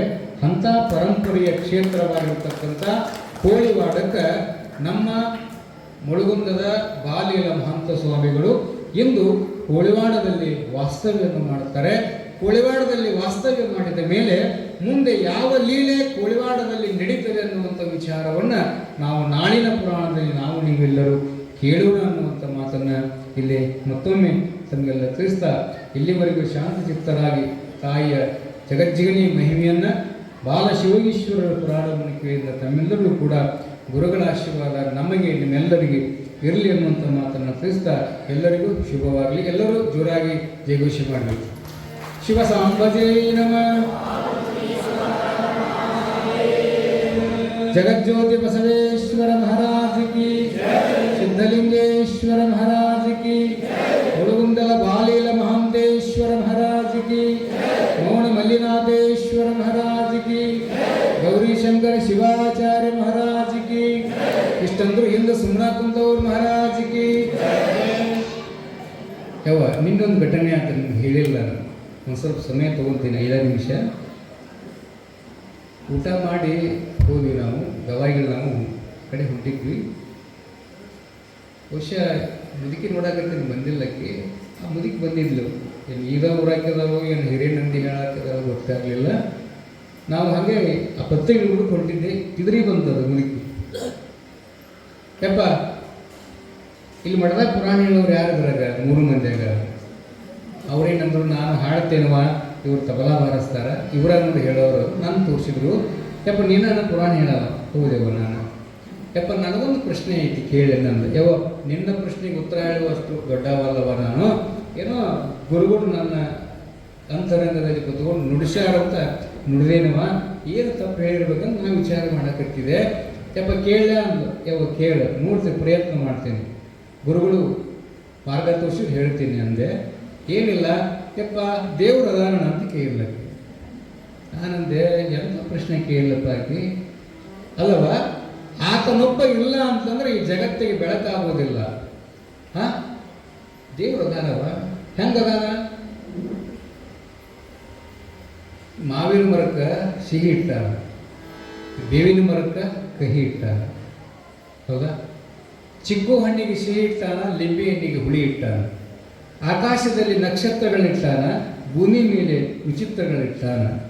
ಸಂಗೀತದಲ್ಲಿ ಸ್ವರಗಳಲ್ಲಿ ದೇವರದಾನ, ಸುಂದರವಾಗಿ ನಗುವ ಮಗುವಿನಲ್ಲಿ ದೇವರದಾನ. ದೇವರದಾನವ ನಾನಂದೆ. ಎಲ್ಲದಾನ ಅಂದಕ್ಕೆ. ಎಲ್ಲ ಕಡೆ ಅದಾನ, ಎಲ್ಲ ಕಡೆ ಅದಾನ. ತಲೆ ಮ್ಯಾಗ ಒಂದು ಏನೋ ಒಂದು ಹೊತ್ಕೊಂಡ್ಬಂದಿದ್ಲು, ಹುಟ್ಟಿ ಹೊತ್ಕೊಂಡ್ಬಂದಿದ್ಲು. ಯಪ್ಪ ದೇವರು ಎಲ್ಲ ಕಡೆ ಅದಾನ ಅಂತ ಹೇಳಕತ್ತಿದೆ, ಮತ್ತು ನನ್ನ ತಲೆ ಮೇಲೆ ಹೊತ್ಕೊಂಡು ಬಂದಿದ್ದು ನಿನಗೆ ಕಾಣೋದಿಲ್ಲ. ಏನು ಹೊತ್ಕೊಂಡು ಬಂದೀವ ಅಂದೆ. ಆಕೆ ಕಸ ಕಡ್ಡಿ ತೊಗೊಂಬಂದಿದ್ಲು, ಎಲ್ಲಿ ತೊಗೊಂಬಂದಿದ್ಲು ಗೊತ್ತಿಲ್ಲ. ದೇವ್ರು ಎಲ್ಲ ಕಡೆ ಅದಾನ ಅಂತ ಹೇಳಕತ್ತಿದೆ, ಮತ್ತು ಇದನ್ನು ಎಲ್ಲಿ ಚೆಲ್ಲಿ ಹೇಳೋಗ್ನಿ ಇವತ್ತು ಅಂತಂದ್ರೆ. ಯಾಕೆ ಎಲ್ಲಾರು ಚೆಲ್ಲಿರ ದೇವ್ರ ಮೇಲೆ ಚೆಲ್ಲಂಗೆ ಆಗುತ್ತೆ ಅಂತ ಅಂದು, ಮತ್ತು ಎಲ್ಲ ಕಡೆ ದೇವ್ರು ಅದಾನಂದು, ಇದನ್ನು ಎಲ್ಲಿ ಚೆಲ್ಲಬೇಕು ಆ ಜಾಗ ಹೇಳಿ ಹೋಗು, ಇಲ್ಲ ನಿನ್ನ ಬಿಡೋದಿಲ್ಲ 3 ಮನೆ ಅಂತ ನಿಂದ್ಲಕ್ಕಿ. ಅವನ ಹಾಂದೆ, ಯವ ನಾಳೆಗೆ ಪುರಾಣಕ್ಕೆ ಬರ್ತೀಯೇನು? ಬರ್ತೀನಿ, ಪುರಾಣಕ್ಕೆ ಬಾ, ಯಾರು ಜಯಘೋಷ ಮಾಡೋದಿಲ್ಲ ಅವ್ರ ಬಾಯಾಗ ಹಾಕಂತ ಹೇಳಿ ನಾನು. ಶಿವಸಾಂಬಜೇ ನಮಃ. ಜಗಜ್ಯೋತಿ ಬಸವೇಶ್ವರ ಮಹಾರಾಜ್ ಕಿ, ಸಿದ್ಧಲಿಂಗೇಶ್ವರ ಮಹಾರಾಜ್ ಕಿ, ಮಹಾಂತ ಶಿವಯೋಗೀಶ್ವರ ಮಹಾರಾಜ್ ಕಿ. ನೋಡಿ ಎಷ್ಟು ಜೋರಾಗಿ ಯಾಕೆ ಮಾಡಿದ್ರೆ, ಕಸ ಬಂದು ಬಿದ್ದಿಗಿದ್ದಂತ ಭಯ ಇದೆ. ಆದ್ದರಿಂದ ಭಗವಂತನ ಸ್ಮರಣೆಯನ್ನು ಉಸಿರು ಇರುವವರೆಗೂ ಕೂಡ ನಾವು ನುಡಿಯೋಣ ಅನ್ನುವಂಥ ಮಾತನ್ನು ತಿಳಿಸ್ತಾ, ನಿಮ್ಮೆಲ್ಲರಿಗೂ ಗುರುಗಳ ಆಶೀರ್ವಾದ ಇರಲಿ, ಎಲ್ಲರಿಗೂ ಗುರುಗಳ ಆಶೀರ್ವಾದ ಶುಭವಾಗಲಿ ಅನ್ನುವಂಥ ಮಾತನ್ನು ತಿಳಿಸ್ತಾ ಮುಂದಿನ ಕಾರ್ಯವನ್ನು ನಮ್ಮ ಮಂಜುನಾಥ್ ಶರಣರು ನಡೆಸಿಕೊಡ್ತಾರೆ. ಎಲ್ಲರಿಗೂ ನಮಸ್ಕಾರ. ನಿಮ್ಮೆಲ್ಲರಿಗೂ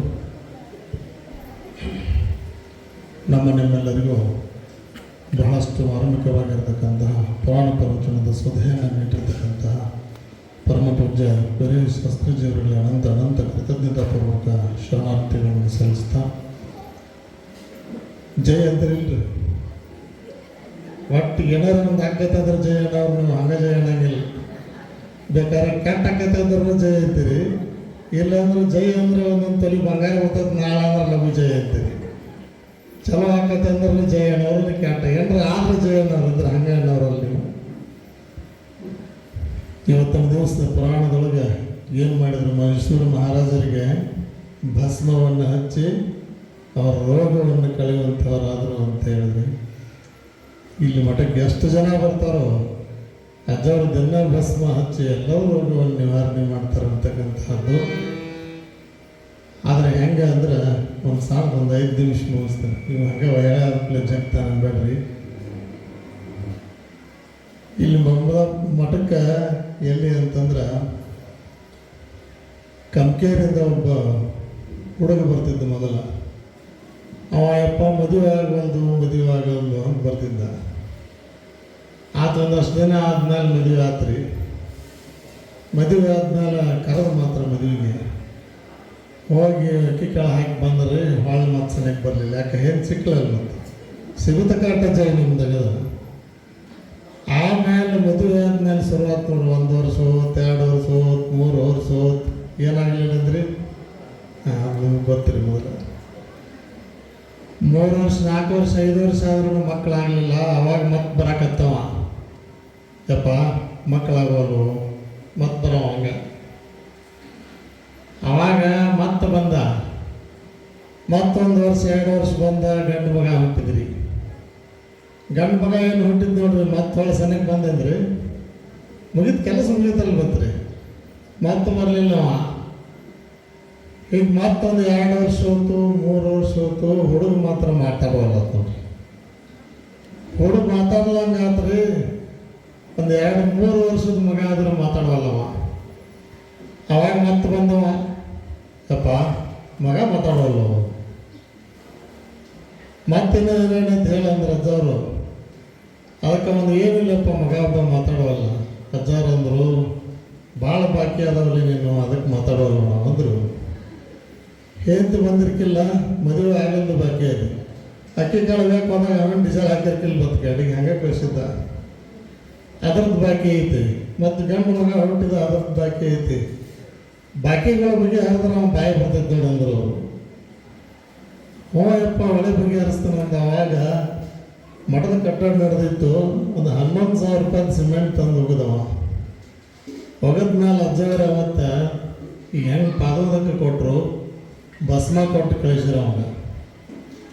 ಇಲ್ಲಿಂದ ಹೋದ್ಮೇಲೆ ನಿಮ್ಮ ಮಗ ಭಸ್ಮ ಹಚ್ಚು ಅಂತ ಹೇಳಿ ಕೊಟ್ಟು ಕಳಿಸಿದ್ರೆ, ಯಾವಾಗ ಹೋಗಿ ಮಗನ ಬಾಯಿಯೊಳಗೆ ಪಾದೋದಕ್ಕೆ ಹಾಕಿ ಭಸ್ಮ ಹಚ್ಚಿದ. ಭಸ್ಮ ಹಚ್ಚಿದ್ಕಲಪ್ಪ ಅಜ್ಜ ಏನು ಕೊಟ್ಟಾನಂದತ್ತೆ ಎಂದೂ ಮಾತಾಡಲಿ ಹೊಡೆದು ಹುಡುಗ 3 ವರ್ಷ 4 ಹುಡುಗ ಒಮ್ಮೆಗೆ ಅಜ್ಜ ಏನು ಕೊಟ್ಟಾನಂದ್ರೆ ಕೆಲಸಕ್ಕೆ ಕೊಟ್ಟಿತ್ತು ಯಪ್ಪ ಅಂತ ಬಾಯಿಗೆ ಹಾಕಿ ತಗೊಂಡು ಇಲ್ಲಿ ತಕ್ಕ ಓಡಿ ಬಂದಿದ್ದ. ಈಗ ಮತ್ತೆ ಹೋದ ಹೊಳೆ ಬಂದಿಲ್ಲ. ಮತ್ತು ಇನ್ನು ಮುಂದೆ ಮಗ ಹೆಂಗಸ ಇಲ್ಲ ಅಂದ್ರೆ ಬರ್ತಾವ, ಮುಂದೆ ಮಗ ಹೆಂಗಸ ಇಲ್ಲ ಅಂದ್ರೆ ಬರವ ನೋಡು. ಅದಕ್ಕೆ ಹೀಗೆ ನಾವು ಸಂಸಾರಿಗಳಂದ್ರೆ ಏನು, ಏನಾರು ಸಿಗ್ತೈತಿ, ಏನಾರು ಬರ್ತೈತೆ ಅಂದರೆ ಬರೋರಿಲ್ಲ ಅಂದ್ರೆ ಬರೋಂಗಿಲ್ಲ. ಮಾಣ್ಯಪ್ಪ ಬಂದಿದ್ದ. ಏನಂದ್ರೆ ಮಗ್ಗ ಉಸಲು ಹಿಡಿತೈತ್ರಿ ಯಪ್ಪ ಬಿಲ್ ಕಟ್ಟ್ರಿ ಅಂತ ಬಂದಿದ್ದ. ಬಿಲ್ ಅಂತ ಇರ್ತೈತಿ, ಕಟ್ಟಾಗಿ ಕೊಡ್ತಾರ. ಅವಾಗ ಬಂದ ಕೂಡಲೇ ಅಜ್ಜವ್ರು ಅಂದರು, ಇದನ್ನು ಯಾರು ಹೇಳಿರಿ, ಈಗ ನಾ ಯಾರಿಗೂ ಕಟ್ಟಂಗಿಲ್ಲ, ಭಾಳ ದಿವಸ ಅದು ಕಟ್ಟೇಳಿ ಯಾರು ಹೇಳಿ. ಇಲ್ಲಪ್ಪ ನಾ ಸಣ್ಣವಿದ್ದಾಗ ನಮ್ಮ ಮಗು ಕರ್ಕೊಂಡು ಬಂದೇವಂತ್ರಿ ಇಲ್ಲೇ ಉಸ್ಮಾರ್ದವ. ನನಗೆ ಕಟ್ಟಿದ್ರಂದ್ರೆ ನಾ ಆರಾಮಾಗಿನ. ಈಗ ಅವನು ಮದುವೆ ಆಗಿ ಮಗನ ಹಡದು ಮಗ ಹಾಳಾಕತ್ತ ಮೇಲೆ ಈಗ ಬಂದ. ನಾವು ಮಾಸ್ತರ ನಾನು ದಿನ ಕಟ್ಟದಕ್ಕೆ ಇಲ್ಲಿ ಸರಿಯಾಗಿ ಬಂದಿದ್ದಿಲ್ಲ. ಹೀಗೆ ನಾವೇನು ಅಂತಂದ್ರೆ ಅನುಕೂಲ ಸಿಂಧು ಆಗಬಾರ್ದು, ಸದಾವಕಾಲ ಪರಮಾತ್ಮನಲ್ಲಿ ಭಕ್ತಿಯನ್ನು ಇಡಬೇಕು.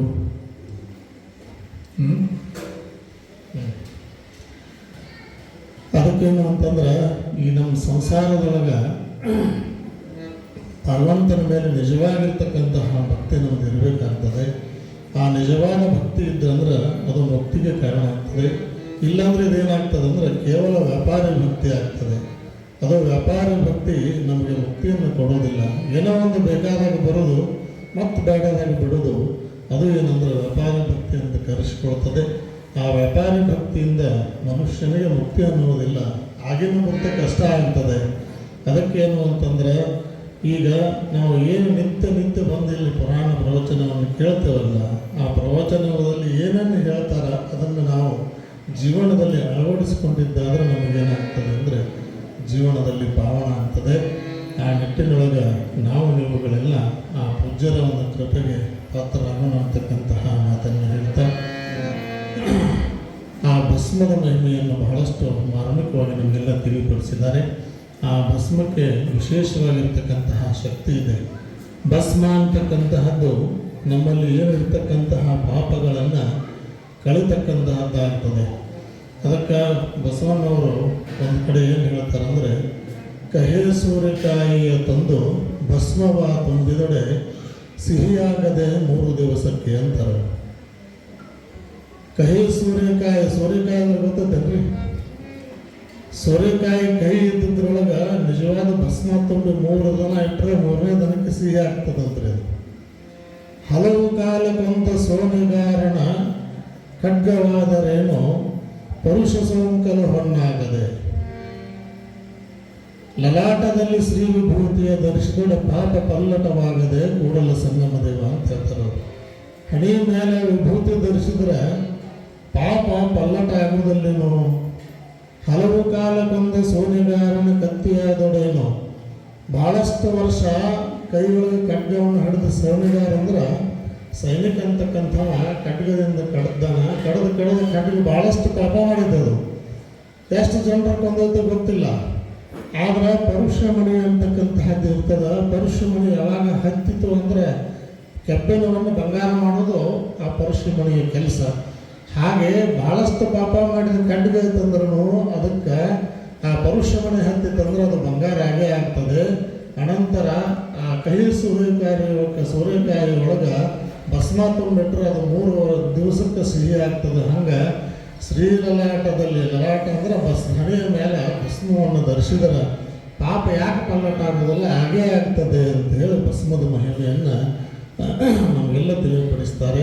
ಆ ರೀತಿ ಒಳಗೆ ಪೂಜ್ಯರಿಂದ ನಾವೆಲ್ಲ ಭಸ್ಮವನ್ನು ನಿತ್ಯ ಧಾರಣೆ ಮಾಡ್ಕೊಳ್ತೇವೆ. ಅಂದ್ರೆ ಕ್ರಿಯಾಭಸ್ಮ ಅಂತ ಹೇಳಿದ್ರಲ್ಲ, ಆ ಕ್ರಿಯಾಭಸ್ಮ ಅಂತಕ್ಕಂತಹದ್ದು ಏನಂತಂದ್ರೆ ಅಜ್ಜವ್ರ ಕೈಯೊಳಗೆ ಕೈಯಂಗಿರ್ತೈತೆ. ಅವ್ರು ಏನು ನಮ್ಗೆ ಹಚ್ತಾರದ ಕ್ರಿಯಾಭಸ್ಮನರೇ ಇದು ಎಲ್ಲರಿಗೂ ಹಚ್ಚೋದು ಕ್ರಿಯಾಭಸ್ಮ. ಅದನ್ನು ಕ್ರಿಯಾಭಸ್ಮ ಶಿವನ ಮಂದಿರದೊಳಗೆ ಒಬ್ಬ ಸ್ವಾಮಿಗಳಿಗೆ ಒಂದು ವರ್ಷಕ್ಕೆ ಒಂದೇ ಕೊಡ್ತಾರೆ. ಒಬ್ಬ ಸ್ವಾಮಿಗಳಿಗೆ, ಇವಾಗ ಭಕ್ತರಿಗೆಲ್ಲ ಒಬ್ಬ ಸ್ವಾಮಿಗಳಿಗೆ ಒಂದು ವರ್ಷಕ್ಕೆ ಒಂದು ಭಸ್ಮ ಕೊಡ್ತಾರೆ. ಅಂಥದ್ದನ್ನು ಅಜ್ಜವರು ಯಾವ ರೀತಿ ಅಂದ್ರೆ ಒಮ್ಮೆ ತಂದು ಸ್ಟಾಕ್ ಮಾಡ್ಯಾರ. ಹೆಂಗೆ ಸ್ಟಾಕ್ ಆಗೈತೆ ಅನ್ನೋದು ಅದನ್ನು ಹೇಳ್ತಾನೆ ರೀ. ಅಂಕಲಿಗೆ ಅಂಜಿದ್ದ, ನಿಮಗೆಲ್ಲ ಅಂಕಲಿಗೆ ಸ್ವಾಮಿಗಳು ಮನೆ ತೀರ್ಕೊಂಡ್ರೆ ಗೊತ್ತಿರಬೇಕು. ಅವಾಗ ಅವರು ಸಾದಾ ಭಸ್ಮ ಹಚ್ಚಾಕತ್ತಿದ್ರೆ ಅವರು ಒಂದು ಫಂಕ್ಷನ್ದಾಗ ಕೂಡಿದಾಗ ಏನಾಯ್ತಂದ್ರೆ ಅವ್ರಿಗೆ ವಿಭೂತಿ ಬೇಕಾಗಿತ್ತು, ಕೊಡಕ್ಕೆ ಹೋದ್ರು. ಅವರು ಶಿವ ಮಂದಿರದ ಡೈರೆಕ್ಟರ್ ಇದ್ದರು ಅವರು. ಅವಾಗ ಇವ್ರು ಕೊಡಕ್ಕೆ ಇದೇ ನಾವು ಮರೆ ಸೊನ್ನಿದೆ ದಿನ ಕೊಡ್ತೀವಿ ಅಂತಂದ್ರೆ ಅವರು.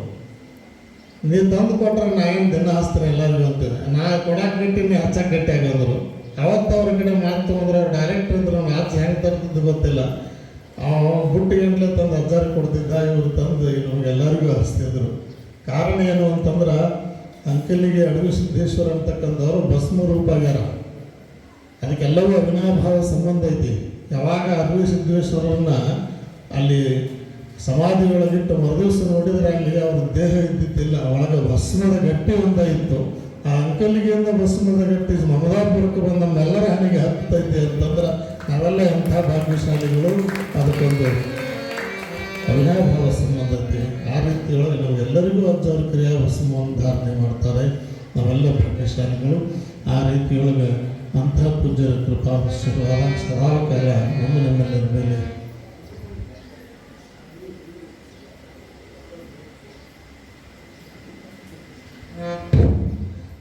ಶಾಸ್ತ್ರೀಜಿಯವರು ಹೇಳಕತ್ತಾರೆ. ಹುಡುಗಿನ ದಿನ ಅಜ್ಜವರನ್ನು ತೂಗು ಮಂಚದೊಳಗೆ ಕೂಡಿಸಿ ನಾವೆಲ್ಲರೂ ಅವರ ಸೇವೆ ಮಾಡೋಣ ಅಂತಕ್ಕಂಥದ್ದನ್ನು ಹೇಳ್ತಾ ಇದ್ದಾರೆ. ಅವರು ಬಾಲ್ಯಲೀಲಾ ಮಹಾಂತ ಸ್ವಾಮಿಗಳಂತಕ್ಕಂಥವರು ಮೊಟ್ಟ ಮೊದಲಿಗೆ ಬಂದು ಆ ಒಂದು ಕಲ್ಮಠದ ಎದುರುಗಡೆ ನಿಂತ್ಕೊಳ್ತಾರೆ. ಎಲ್ಲಿ ಅಂತಂದ್ರೆ ಮುಳುಗುಂದದೊಳಗೆ ನಿಂತು ಅಲ್ಲಿರ್ತಕ್ಕಂಥ ತಾಯಂದ್ರನ್ನ ಕೇಳ್ತಾರೆ, ಈ ಕಲ್ಮಠ ಹೌದೇನು? ಹೌದಪ್ಪ ಅಂದಾಗ ಆ ಕಲ್ಮಠದೊಳಗೆ ತೂಗು ಮಂಚ ಇಟ್ಟಿರ್ತಾರೆ. ಹೋಗಿ ಎಲ್ಲ ತಾಯಂದರಲ್ಲಿ ಕೂಡಿಸಿ ಅವರನ್ನು ಏನು ತೂಗಿರ್ತಾರಲ್ಲ ಅದರ ಸಂಕೇತವಾಗಿ ಪೂಜ್ಯ ಗುರುಗಳನ್ನೇ ಕೂತು ಹೋಗೋಣ ಅಂತಕ್ಕಂತಹ ವಿಚಾರವನ್ನು ಶಾಸ್ತ್ರೀಜಿಯವರು ವ್ಯಕ್ತಪಡಿಸಿದ್ದಾರೆ. ಆ ಪೌರ್ಣಿಮೆಯ ದಿನ ಆ ಕಾರ್ಯಕ್ರಮ ಅಂತಕ್ಕಂಥ ನೆರವೇರ್ತದೆ. ನಾವೆಲ್ಲರೂ ಅದರಲ್ಲಿ ಭಾಗಿಗಳಾಗಿ ಪುನೀತರಾಗೋಣ ಅಂತಕ್ಕಂಥದ್ದನ್ನು ಹೇಳ್ತಾ ಇನ್ನು ಮುಂದೆ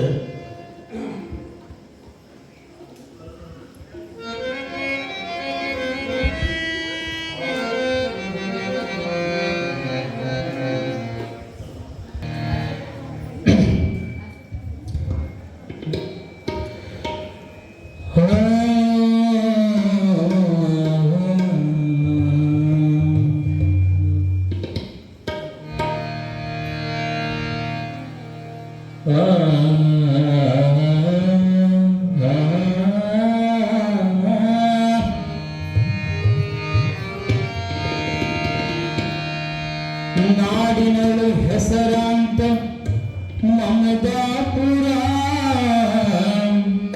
ಶ್ರೀಮನ್ನ ತಪಸ್ವಿ ಮಲ್ಲಿನಾಥರ ದರ್ಶನ ಪಡೆದವರ ಬವ ಕಷ್ಟ ದೂರ. ನಾಡಿನಳು ಹೆಸರಾಂತ ಮಮದಾಪುರ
ನನ್ನ ಈ ಕಲೆಯನ್ನು ಮೆಚ್ಚಿ ಮೂರ್ತಿಯಲ್ಲಿ ಗುರುಜಿಯವರು ನನಗೆ ಕಲೆಯನ್ನು ಕಂಡು 100 ರೂಪಾಯಿ ಕಲಾ ಕಾಣಿಕೆಯನ್ನು ನೀಡುತ್ತಾರೆ. ಅವರಿಗೂ ಕೂಡ ಚನ್ನಮಲ್ಲಿಕಾರ್ಜುನ ಮೌನ ಮಲ್ಲಿಕಾರ್ಜುನ ಆಯುರ್ವೇದ ಸಿರಿಸಿಪನ್ನು ಕೊಟ್ಟು ಕಾಪಾಡಲಿ ಎಂಬುದನ್ನು ಹಾರೈಸಿ ಈ ಕಾಣಿಕೆಯನ್ನು ಸ್ವೀಕರಿಸ್ತಾ ಇದ್ದಾರೆ.